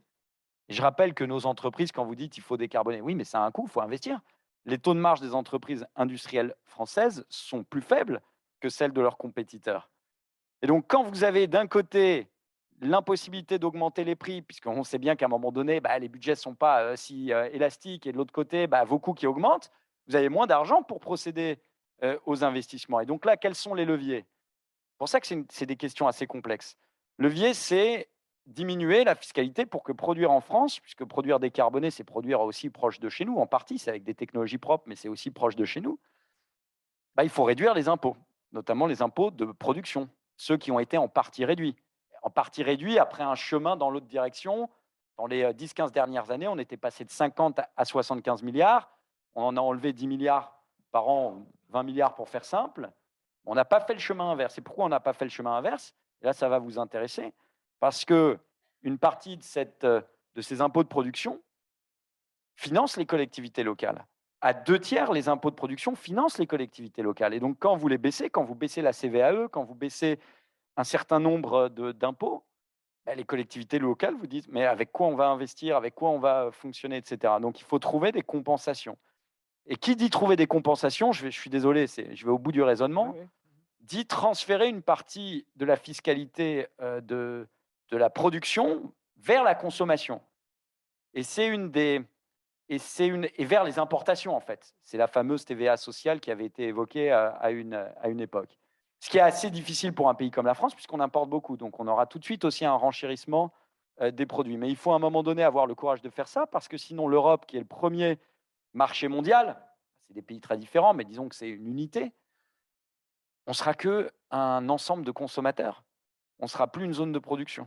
Et ça, c'est un vrai problème parce que le pouvoir d'achat, la capacité d'investir, la capacité de peser dans le monde, c'est aussi d'avoir des forces productives. Et on voit que toutes les évolutions qu'on porte avec le MEDEF, avec nos homologues patronaux, mais on n'est pas tous alignés sur l'évolution du droit de la concurrence, sur l'évolution de la politique industrielle en Europe, sur une évolution d'un certain nombre de doctrines et de mesures. C'est long, c'est compliqué, mais il y a des effets de levier qui sont énormes. Ça, c'est le premier point. Je serai plus court sur les deux autres. Le deuxième point, c'est la formation. On a dit qu'il y aurait beaucoup de besoins de main-d'œuvre, etc. Mais avant de former, il faut pouvoir recruter. Et là, il n'y a pas que des problèmes d'orientation. Nous, on se réjouit. Il y a eu beaucoup de mesures qui ont été faites pour favoriser l'apprentissage. Le MEDEF a été à l'origine une solution. C'est nous qui avons proposé au gouvernement de ne pas laisser les 700 000 jeunes qui arrivent sur le marché du travail sans solution, justement, et d'avoir cette aide exceptionnelle qui a été prolongée. Les chiffres de l'apprentissage, on est à plus de 500 000 aujourd'hui. Il y a une vraie révolution culturelle là-dessus. Il y a des choses qui vont dans le bon sens, d'autres qui nous inquiètent un peu plus. Je ne vais pas rentrer dans les détails, mais concrètement, sur le recrutement, il n'y a pas que des questions de formation. Il y a aussi des questions de mobilité géographique.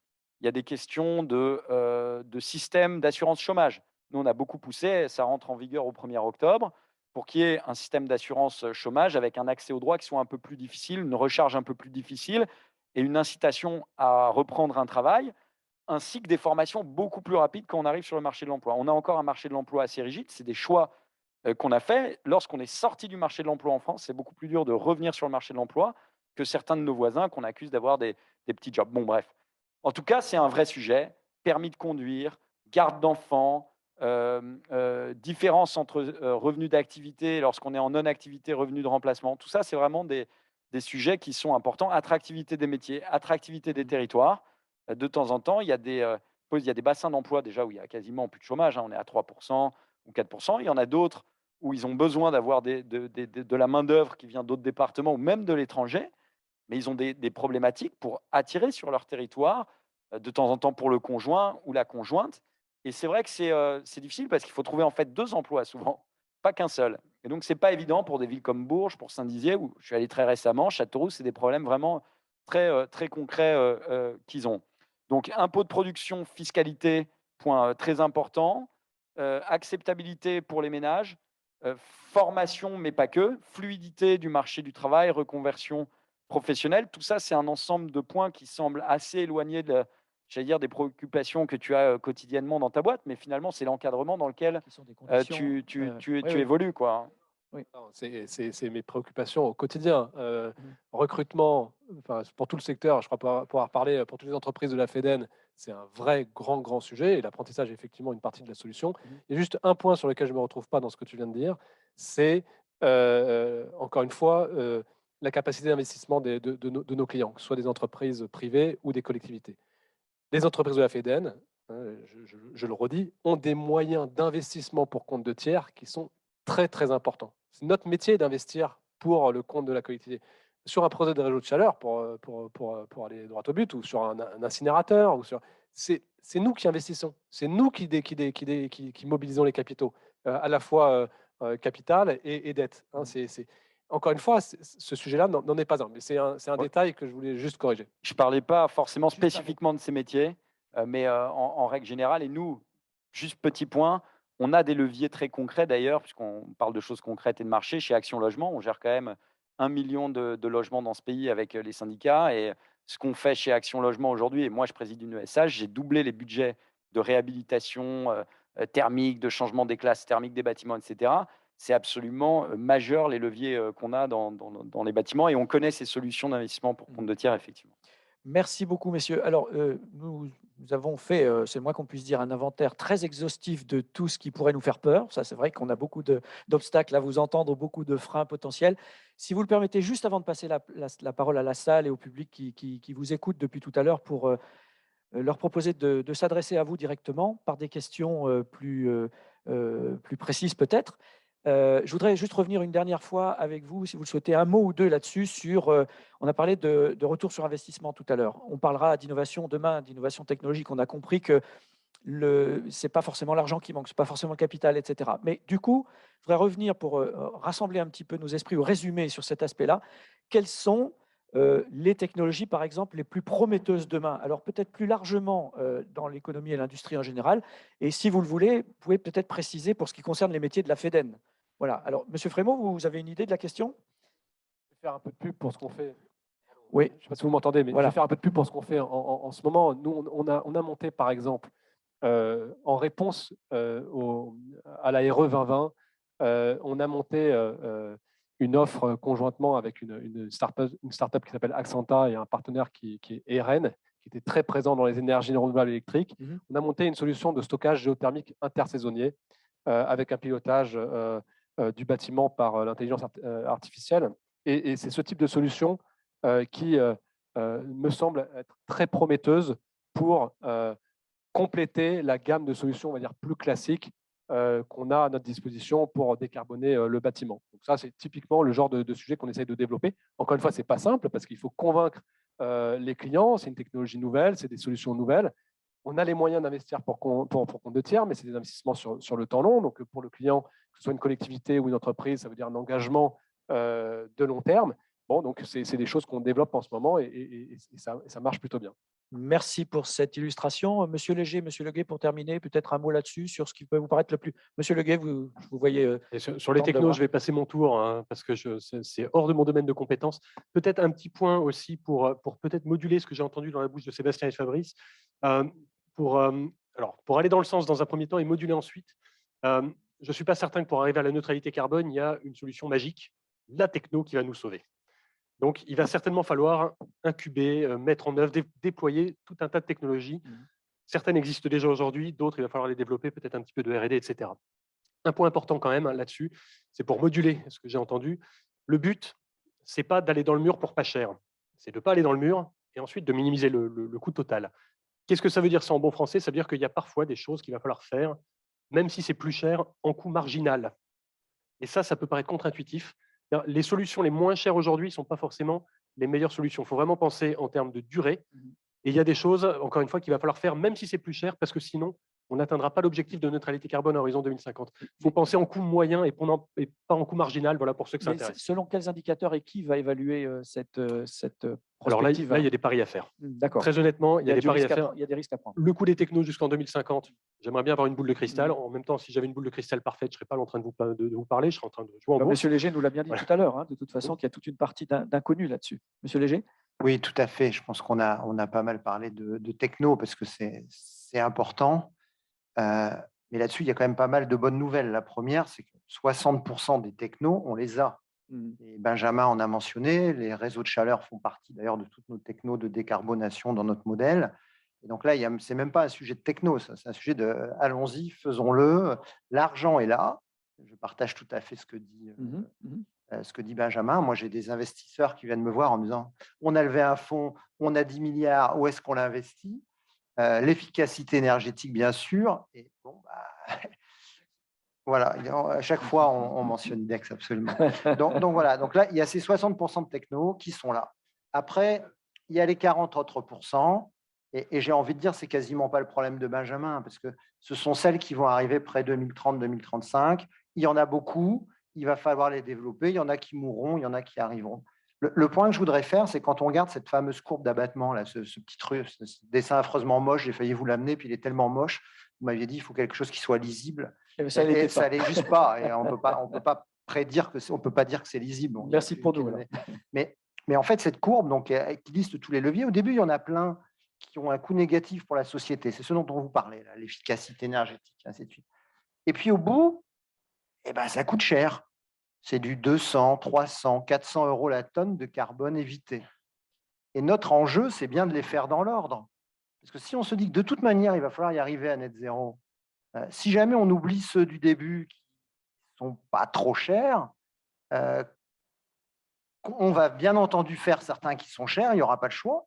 Mais si jamais on n'arrive pas à faire ceux qui ne sont pas chers, il va falloir les remplacer par d'autres qui sont beaucoup plus chers.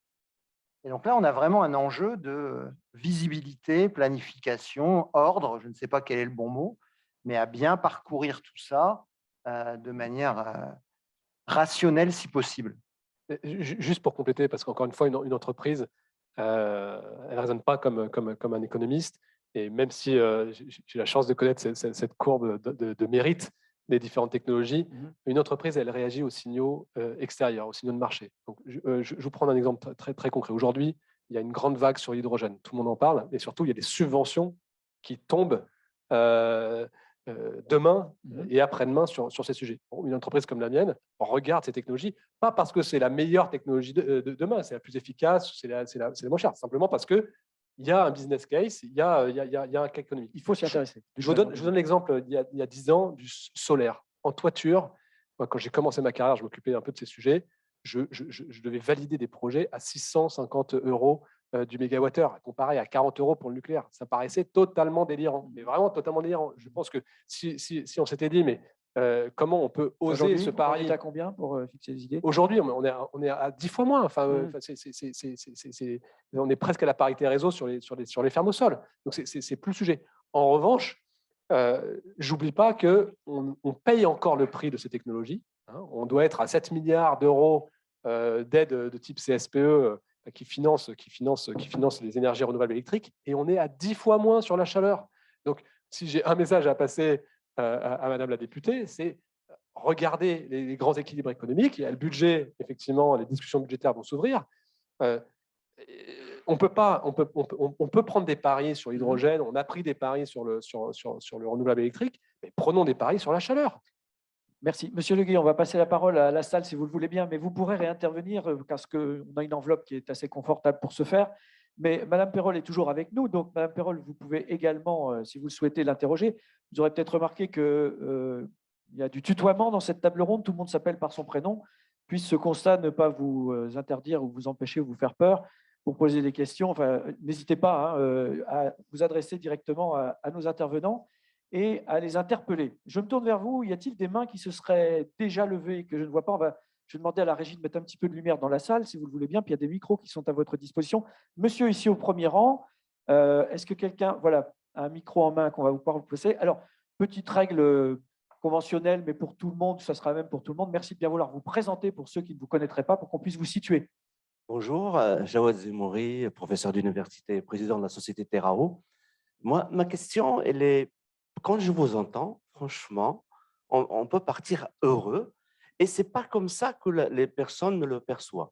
Quand on regarde les réseaux sociaux, quand on écoute les journaux, on n'entend que les alerteurs, que c'est la catastrophe demain et on n'y arrivera jamais.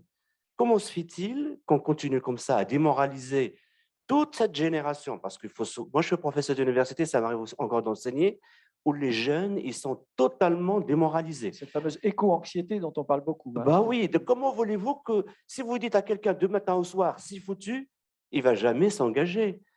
Maintenant, on le sait que c'est foutu. Comme vous avez dit, vous avez raison, on ne peut plus revenir sur ça. Maintenant, disons aux jeunes, agissons, on va y arriver et il y a les moyens. Faites-le, faisant connaître ça par les médias. On n'entend jamais ce discours. Merci pour votre message, monsieur. Je ne suis pas tout à fait d'accord avec vous. Je pense qu'on ne motive pas les salariés d'entreprises comme IDEX, on est 5000 en France, avec des messages alarmistes. Nous, ce qu'on vend, c'est un projet positif de décarbonation de l'économie. Ce projet d'entreprise, ce n'est pas de la soupe, ce n'est pas un sketch. C'est vraiment ce qui fait qu'on se lève le matin pour venir travailler dans une entreprise comme IDEX. Et je pense que c'est à peu près la même chose pour les autres adhérents de la FEDEN. Moi, j'ai des enfants qui sont en bas âge. Ils ne sont pas démoralisés. C'est cette génération qui va porter sur les 20 prochaines années l'effort de guerre d'une certaine manière. Et c'est une guerre qui est relativement positive. C'est un vrai challenge. Je pense que c'est un des plus grands challenges que l'humanité ait à affronter. Et ce n'est pas une guerre de sens. Et c'est quelque chose qui… Une guerre de sens. C'est une guerre de sens. Là, c'est un très, très, très bon mot. Je pense que, très franchement, on a aujourd'hui, et c'était peut-être pas le cas il y a 10, 20 ou 30 ans, un combat collectif à mener qui est extrêmement positif. Merci, Monsieur Léger. Vous vouliez ajouter quelque chose? Absolument, je pense qu'effectivement, on a eu un… Je vais ajouter 2 choses. La première, c'est qu'il y a un changement de prise de conscience qui est incroyable. On parle de 10 ans, moi je dis il y a 2 ans, 3 ans. Voilà, ça a bifurqué à un moment. Il y a eu une conférence, je crois que c'était en 2018-2019, où là, ça a commencé à bifurquer. C'est aussi un moment où les scientifiques ont un peu changé le langage en disant, en fait, ce qu'on voit maintenant, c'est précurseur de ce qui va nous arriver. Et moi, j'ai vraiment noté un basculement il y a 3-4 ans. L'autre point, et je pense qu'on n'en a pas complètement parlé, et Benoît pourra commenter, on a quand même un défi qui est monstrueux. On est en train de se dire, alors il y a plusieurs façons de le regarder. Moi, je fais un peu des approximations avec les chiffres, Benoît, tu m'excuseras, mais quand on regarde à peu près le budget carbone qui nous reste dans le monde pour les 30 prochaines années, c'est la moitié de ce qu'on a dépensé les 20 dernières. Bon, ça fait peur. La décarbonation de l'Europe, il faut aller 2 à 3 fois plus vite. Ça dépend de quand est-ce qu'on regarde, mais de ce qu'on a fait depuis 30 ans. Donc, c'est énorme. Je pense que le message qu'on est en train de passer, tous ensemble, c'est de se dire, il y a un chemin, c'est possible, il y aura des problèmes techniques, mais il y a plein de choses qui existent aujourd'hui. Il y a une solution, mais en même temps, et je pense que Benjamin en est le premier, et beaucoup d'entre vous le vivez, au jour le jour, cette solution, on la voit sur le papier, on l'imagine, mais concrètement, on ne la voit pas encore sortir du sol. Pas parce qu'on manque d'argent, parce que l'argent, on pourra le trouver, mais parce qu'on manque soit d'employés ou parce qu'on manque d'un cas économique qui justifie que la personne qui doit faire cet investissement soit prête à la faire. Et souvent, le mot qui vient derrière, je ne vais pas mettre taxe, parce que c'est le mot carbone, c'est le prix du carbone. Moi, je vous disais, dans notre étude, il y a 50% des investissements qui ne s'autofinancent pas sans prix de carbone. Si je le monte à 50, ce prix de carbone, de ces 50%, il y en a 20 à 25% qui sont finançables déjà du jour au lendemain. Donc effectivement, on n'est pas défaitiste au sens où on ne pense pas que c'est impossible, mais ça va être dur. Voilà, alors, on peut pas attendre 3 ans et s'y remettre. Je crois qu'il y a un décalage par rapport à ce que je dis. C'est pas ça. Je dis ce que vous dites est juste, mais la perception aujourd'hui par rapport à la société est totalement décalée. La société perçoit qu'on va dans le mur et qu'il n'y a pas de solution. Alors que ce que vous dites là depuis tout à l'heure, on va pouvoir y arriver et c'est possible, il y a l'argent. Alors qu'on dit aux jeunes, c'est fini, on va tous mourir. Non, je pense que c'est parce qu'effectivement, monsieur, on comprend votre message, me semble-t-il, mais est-ce que vous serez d'accord avec moi pour dire qu'il en va de ce sujet comme dans bien d'autres? C'est pareil pour, vous diront, les détracteurs du bien-être animal ou de la viande ou je ne sais quoi, on parle toujours de ce qui ne va pas, etc., etc. Donc, les vidéos sur les abattoirs, vous le savez, elles ont un impact considérable par rapport à ce qui se passe bien. Voilà. Est-ce que ce n'est pas cette règle générale? Monsieur Sachet. Peut-être rebondir sur cette question pour dire, moi, les jeunes qui sont angoissés, je les comprends. Hein. Je les comprends parce qu'on n'est pas du tout dans la trajectoire des accords de Paris. On n'est pas du tout dans la trajectoire des accords de Paris. La question, c'est qu'est-ce qu'on fait de cette angoisse? Si cette angoisse, c'est un éveil de conscience qui porte à l'action, tant mieux. Le risque, c'est quoi? C'est qu'on ait une sorte de refus d'obstacle ou de raidissement, on parle de décroissance, et donc c'est la responsabilité, notamment des organisations professionnelles, des entreprises, de proposer un narratif, et plus qu'un narratif, un vrai projet crédible, factuel, pas idéologique, crédible, factuel, dans lequel ces jeunes peuvent s'insérer, se projeter, qu'ils soient porteurs d'espoir. Donc moi, je milite notamment au sein du MEDEF pour qu'on se dote d'un vrai plan climat, pour qu'on ne laisse pas non plus la parole à tous ceux qui disent il n'y a que des catastrophes, mais d'un plan climat. Alors c'est dur parce qu'il y a des gens qui ont des visions différentes, mais je pense qu'on sera capable de le faire. Et ce qu'il faut, c'est réussir à faire émerger dans le débat public un plan qui soit systémique, c'est-à-dire qui considère un peu ce que tu disais, pour le coup un plan, en tout cas des perspectives qui embrassent tous les secteurs et qui disent très clairement, pour arriver à cette neutralité carbone, on sait comment y aller. On connaît les voies, on connaît les technologies. Voilà les leviers sur lesquels il faut qu'on appuie. Et ça sera rassurant parce que du coup, quand on a une carte et qu'on a un point d'arrivée, on se dit, voilà, j'ai ce chemin à faire, mais on y va, quoi. Alors que le plus grand risque, c'est justement l'inaction, l'angoisse qui paralyse. Mais entre guillemets, cette angoisse, c'est pas qu'une question de perception. Je pense que c'est surtout une question de réalité des effets de ce réchauffement. Et donc, cette jeune génération, elle perçoit qu'elle va se taper le truc à devoir gérer. Donc, il en va de cette anxiété, comme on a coutume de le dire pour le stress, par exemple. Il y a le bon et le mauvais stress. Il faut bien l'engager du bon côté. Merci beaucoup pour cette explication ou ce complément d'information. Monsieur, on vous passe le micro tout de suite. Merci de bien lever la main pour qu'on puisse vous repérer. Peut-être juste Et une donc, question. Du coup. quelqu'un a déjà Ouais, j'avais le déjà- micro? Ici, au fond. Pardonnez-moi. Merci, monsieur. Je vous vois. Excusez-moi, nous, avec les lumières en face, on ne voit pas forcément le fond de la salle. Pas de souci. Tout de suite après, ce sera vous, monsieur. Je vous en prie. Merci de bien vouloir vous présenter également. Guillaume Perrin de la FNCCR, je travaille pour la Fédération des collectivités qui ont été citées un certain nombre de fois. Peut-être pour préciser un point, ce n'est pas tous les élus qu'on voit, ce n'est pas qu'ils ne veulent pas agir, c'est qu'il y a un certain nombre de contraintes. Monsieur Leguet a cité à très juste titre le pacte de Cahors et un certain nombre d'autres règles fiscales, d'encadrement ou autres, qui peuvent bloquer parfois l'envie d'agir aussi. J'ai peut-être une question, on a parlé d'innovation technologique, technique, qui sont un des vecteurs d'accompagnement, des aides financières, peut-être aussi un aparté actualité. On va dépenser 3 à 4 fois le montant du fonds chaleur en une fois pour aider à payer les factures du gaz, alors qu'on investit un fonds chaleur sur plusieurs années pour de la construction. Et c'est la question du coût de l'inaction où on doit agir en immédiat et on perd des centaines de millions d'euros à ce niveau-là par rapport à la stabilité qu'on connaît du côté des réseaux de chaleur. Peut-être une question à M. Frémaux et M. Sachet aussi, où ça m'intéresse d'avoir votre réaction. Au-delà des innovations technologiques, est-ce qu'on peut imaginer des innovations contractuelles, des nouveaux modèles économiques sur lesquels on allie l'expertise du privé, le financement qui est présent, la dynamique de territoire des collectivités via des SEM, des CEMOP, des participations dans des SA, SAS, des éléments croisés. Pour vous, est-ce que c'est un vrai axe de développement des entreprises, de l'entreprise que vous gérez ou des entreprises que vous fédérez? Est-ce que c'est minoritaire? Est-ce qu'il faut qu'on garde une approche plus classique, contractuelle qu'on connaît aujourd'hui? Bon, à titre personnel, je suis très ouvert à l'innovation et l'innovation contractuelle en fait partie. Je ne suis pas sûr que ce soit l'outil qui nous permette de résoudre tous les problèmes qui se posent à nous, mais on vient de contractualiser sous forme d'une CEMOP à Clermont-Ferrand. Donc, c'est quelque chose, c'est des schémas voilà, un peu nouveaux dans lesquels on sait s'inscrire. Moi, ce que je dis souvent à mes clients, que ce soit privé ou public, c'est à partir du moment où ça permet de déclencher l'envie de faire un projet, je vous assurer qu'on trouvera une solution. Et le contractuel, ça passe après l'envie de faire le projet. Nous, on s'adaptera. Monsieur Non, Sachet? très rapidement, sur la question juridique, je n'ai pas vraiment d'expertise. Par contre, nous, ce qu'on a proposé, c'est une sorte de PGE vert pour booster, qui soit aussi ouvert possiblement aux collectivités locales, pour booster sans parti pris technologique, pour booster un petit peu les projets. Et pourquoi on l'a fait, cette proposition? Parce que lorsqu'il y a eu ces PGE, on ne voulait pas que, c'est 120 milliards les PGE qui ont été distribués, notamment à beaucoup de PME, 200 000 euros en moyenne.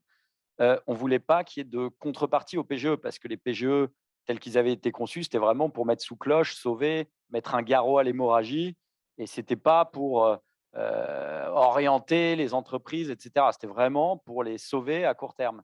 Et donc, on pense qu'un autre outil de prêt bonifié spécifiquement dédié aux technologies vertes peut être utile. Dans certains cas, pas partout, il y a d'autres solutions, il n'y a pas que les prêts.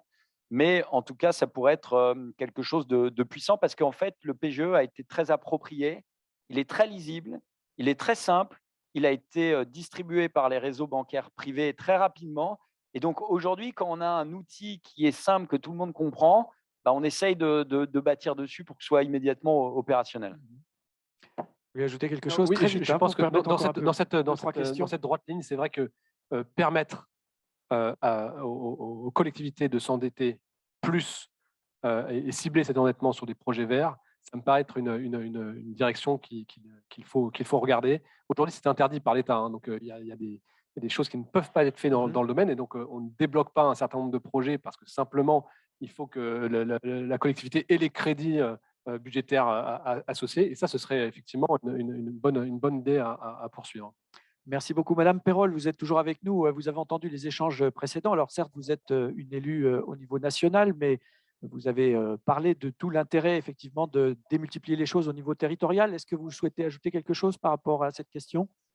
Moi, je vais juste te dire, et j'aimerais déjà savoir ce que les collectivités investissent dans la transition. C'est une question qui se pose déjà dans le cadre de ce budget national. On aimerait aller plus loin.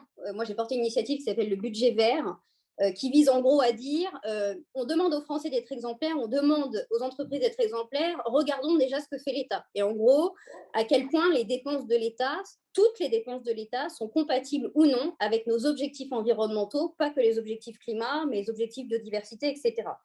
Et aujourd'hui, cet exercice-là, on le fait au niveau du budget de l'État, mais je ne sais pas ce qui se passe pour les collectivités territoriales.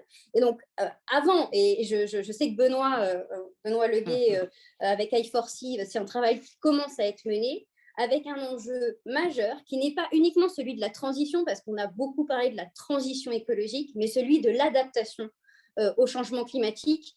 Quand je vois cet été ce qu'on a connu, et je prends ma ville de Vichy, en termes d'inondation et de pluviométrie très, très importante, et que j'ai vu dans quel état étaient nos routes, plus un barrage qui n'a pas tenu, je me dis qu'on est, on est déjà face au dérèglement climatique, et qu'au-delà de la transition qui est nécessaire, il y a aussi le sujet de l'adaptation. Et là, faut qu'il y ait une vraie réflexion au sein des collectivités territoriales pour savoir comment on fait. Et derrière, il y a un vrai sujet de partage de compétences. Je n'aurai pas assez de temps pour développer ici, mais très honnêtement, il va falloir qu'on mette de l'ordre dans tout ça, parce que d'un côté, on demande beaucoup à l'État, on donne certaines compétences aux collectivités, et elles n'ont pas les moyens toujours de mettre en œuvre d'ailleurs ces compétences qui leur sont données. Si je prends l'exemple des régions qui doivent mettre en place des stratégies, des schémas régionaux, les SRADET de développement durable, etc.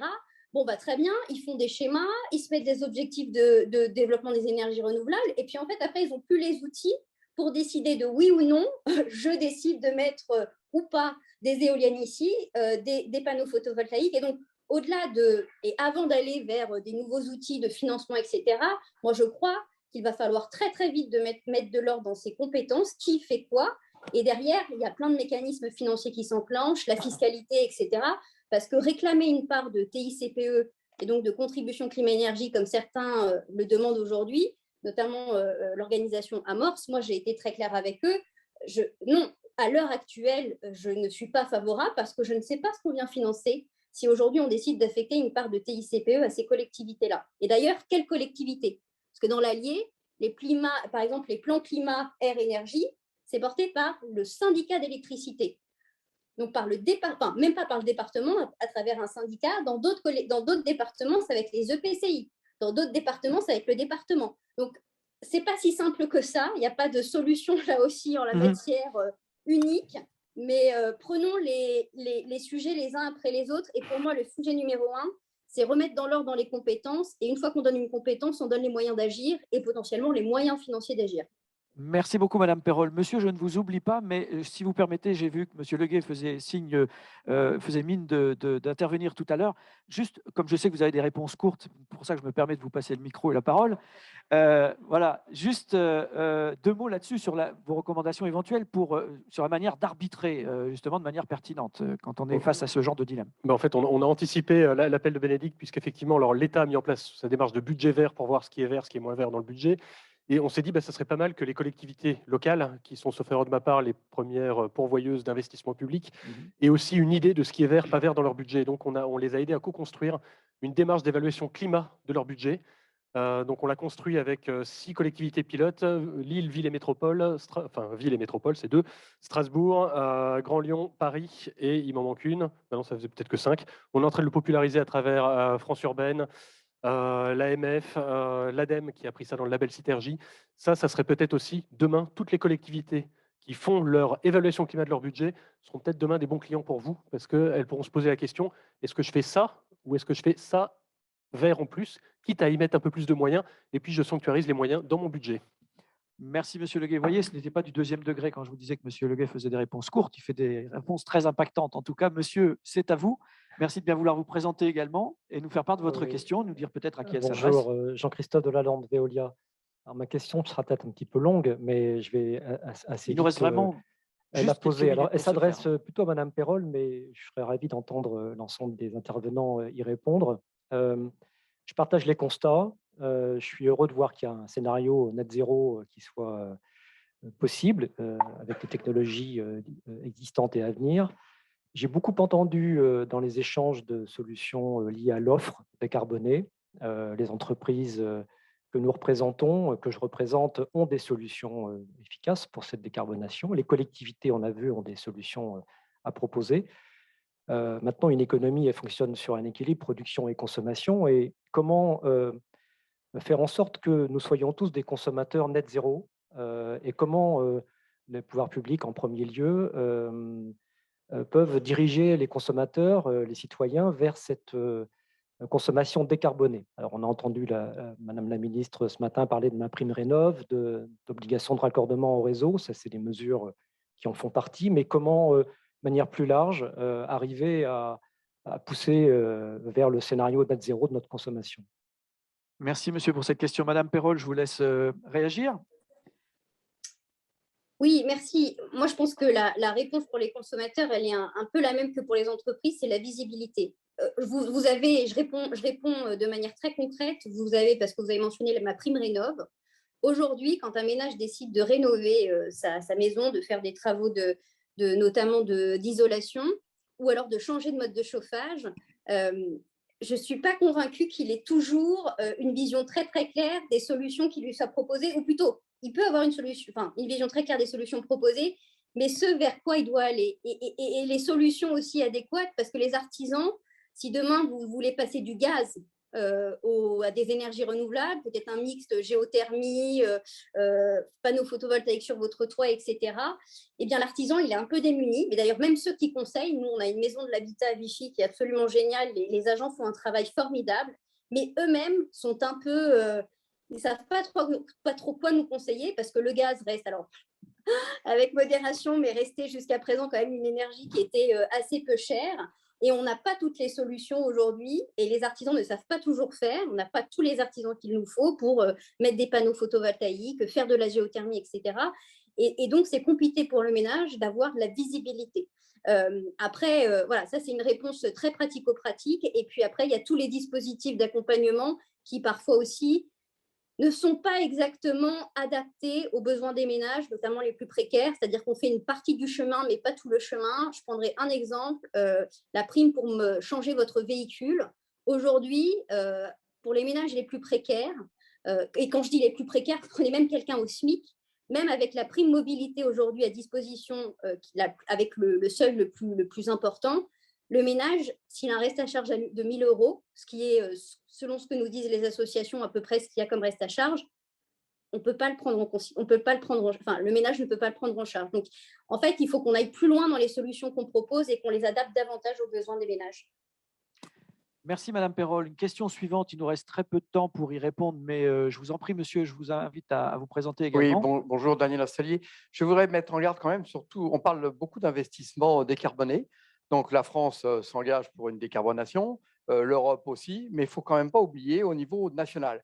Vous parliez tout à l'heure de l'hydrogène. Donc, l'hydrogène, oui, ça peut être une solution, mais à partir du moment où elle est produite de façon décarbonée.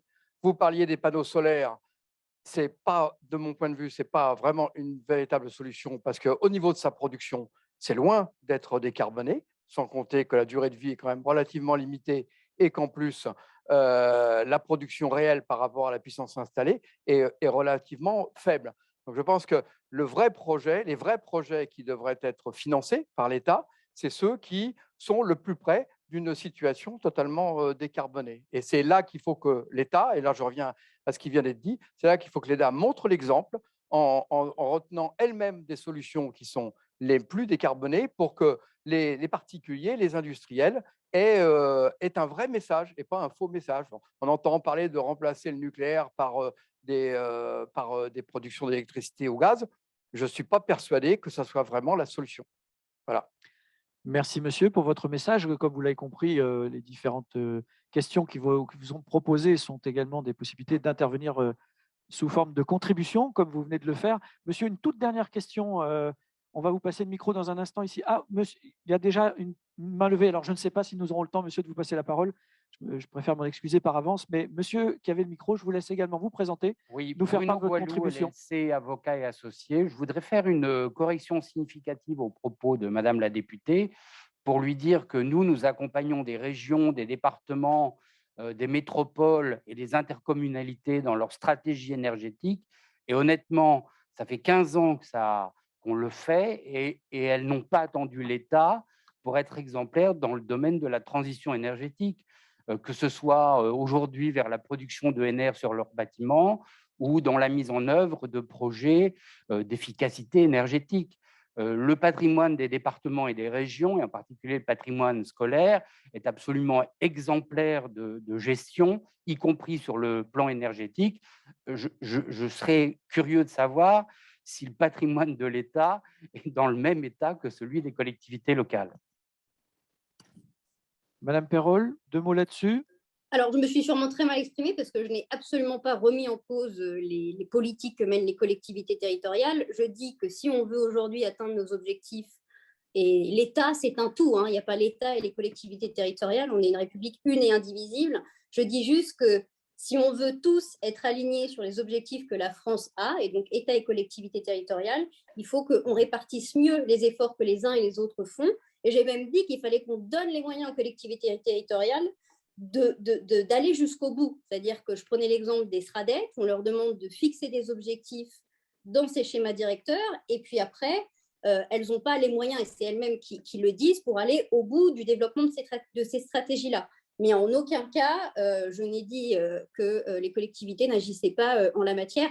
Et si vous prenez l'exemple des écoles, l'État intervient aussi parce qu'il y a souvent des cofinancements, et c'est là aussi où c'est compliqué, mais si les collectivités peuvent agir, mesdames et messieurs, c'est aussi grâce à nos impôts à tous, même s'il y a des impôts locaux, et grâce aux subventions de l'État. Donc c'est bien tous ensemble qu'on agit dans une même direction, il faut juste que tout ça soit un peu mieux ordonné pour faire en sorte que nos objectifs nationaux soient atteints.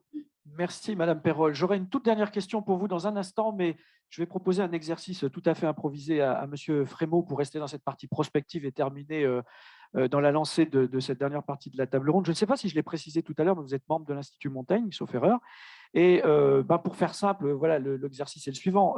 À l'approche dans la perspective des élections présidentielles qui auront lieu en 2022, quels sont, selon vous, si vous deviez donner un tiercé des chantiers majeurs, en quelque sorte, du prochain quinquennat, pour ce qui vous concerne, pour ce qui nous concerne, et pour terminer sur ce sujet, quel serait-il? Voilà, sans aucune préparation, je vous prends un petit peu au débeauté. Non, mais je pense que malheureusement, les faits sont là. C'est-à-dire qu'on est sur une matière qui est certes très politique, mais aussi très physico-chimique, quoi. Enfin, donc, on regarde où sont nos émissions de CO2.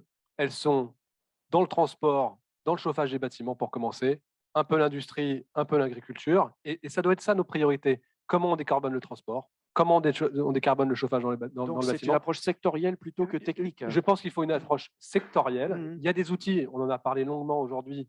Je trouve assez spectaculaire la sortie de Madame la députée sur la taxe carbone, parce que si tous les politiques raisonnaient comme ça, je pense qu'on réglerait une bonne partie des problèmes.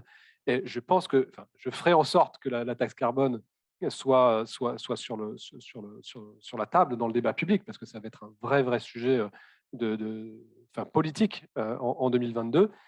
Et ensuite, on a effectivement besoin de raisonner secteur par secteur, parce que les solutions sur chacun de ces secteurs ne sont pas les mêmes.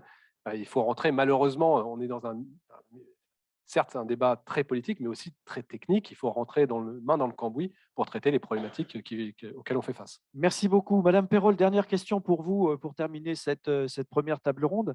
Je viens de parler des échéances électorales. Je ne ferai pas l'économie de vous parler également de la présidence de la France, la présidence du Conseil de l'Union européenne qui commence en janvier, donc qui va être concomitante avec ces élections. Comment, selon vous, comment la France, si les planètes sont alignées de cette manière, est-ce que ça peut être positif? Est-ce que ça peut avoir un intérêt quelconque par rapport aux ambitions climatiques de la France? Est-ce que c'est un moment favorable, une occasion à saisir particulière? Alors, je pense que oui. Et il y a un sujet en particulier qu'il faudrait qu'on porte. J'ai signé un appel récent. D'ailleurs, Benoît Leguet est également dans cet appel, mais sur la révision des règles budgétaires européennes. On a dit qu'il y faudrait beaucoup d'argent. Il va falloir beaucoup d'argent public, notamment, pour donner les signaux et les orientations à l'activité économique et pour accompagner aussi les ménages et les consommateurs. Et je crois que la règle de 3% de déficit et des 60% de PIB, c'est des vraies questions qu'on doit se poser. Et quelle place pour les investissements pour l'adaptation au dérèglement climatique et l'adaptation au changement climatique. Et je ne vois pas comment on arrive à maintenir les 3% avec tout ce qu'on a à financer par ailleurs, parce qu'il y a la santé, il y a les transformations numériques et la transition écologique quand on voit ce qu'elle coûte. Donc, il faut que la France, j'aimerais qu'elle puisse mettre parmi ses priorités dans la révision de ses règles budgétaires une prise en considération on va dire particulière de cette transition et des financements qui doivent aller à la transition écologique et la transition écologique juste, parce qu'on a parlé des citoyens, des consommateurs. Même le MEDEF a dit que bien évidemment, il intégrait ces questions-là dans ses réflexions. Et aujourd'hui, on ne fait pas de transition sans accompagner les citoyens et c'est majeur. Et c'est pour ça que pour conclure, je suis pour une taxe carbone, mais si on revoit la fiscalité écologique en France, il faut imaginer une protection sociale écologique parce qu'aujourd'hui, on a des petits bouts d'accompagnement de nos concitoyens à travers la prime Rénov', à travers la prime mobilité, etc. Et moi, je crois qu'on doit imaginer une protection sociale écologique et c'est un peu la protection sociale du 21e siècle et ça permettra peut-être à répondre à l'éco-anxiété de nos jeunes et à vraiment raconter une histoire et accompagner la société française et peut-être la société européenne à voilà, une société qui soit plus vivable, plus respirable et dont on sera sûr qu'on sera en sécurité aussi financière. Merci beaucoup, Madame Perrol, pour cette quasi-synthèse remarquable. Il y a beaucoup de choses qui ont été dites. Alors, je prie d'excuser celles et ceux qui avaient peut-être encore des velléités de nous poser quelques questions. Comme vous le savez, vous êtes nombreux. Nous avons prévu une pause à votre intention qui vous permettra de discuter, de débriefer, de parler business aussi, j'imagine, pour certains d'entre vous. Et je vous propose donc d'en rester là pour cette première table ronde. Il est 15h33. Pascal Roger, vous souhaitiez ajouter quelque chose? Je vous en prie. D'abord, pour remercier les intervenants, moi j'ai été très heureusement surpris par le côté très constructif et la complémentarité des propos qui ont tenus. Donc je voulais en profiter pour vous remercier parce que j'avais beaucoup d'espérance dans ces tables rondes et je pense que vous êtes allé un peu au-delà de ce qu'on en espérait. Ce que je voulais vous dire, c'est que pendant la pause, donc c'est une pause d'une demi-heure, c'est ça Jean-Charles? Oui, tout à fait. Pendant la pause, en fait, il y a 7 entreprises innovantes qui viennent proposer des solutions qui sont installées sur des petites tables. Et donc, c'est important de montrer aussi que très concrètement, alors c'est vrai que c'est beaucoup d'innovation technologique, mais pas uniquement, des solutions d'un point de vue analyse des marchés, d'un point de vue numérique. Donc, je vous encourage à aller rencontrer en fait ces exposants qui sont en même temps des partenaires de la FEDEN. Et je vous souhaite encore de nombreux débats et à tout à l'heure. Merci. Merci pour Pascal Roger. Effectivement, je n'allais pas vous proposer d'aller à cette pause sans avoir remercié encore une fois collectivement nos intervenants pour ce remarquable exercice auquel ils ont bien voulu se prêter. Merci beaucoup, messieurs. Et donc, comme vient de le dire Pascal Roger, rendez-vous ici à 16h précises. Nous avons commencé à 14h précises tout à l'heure. Je compte sur votre ponctualité égale pour chaque table ronde. Merci, à tout à l'heure.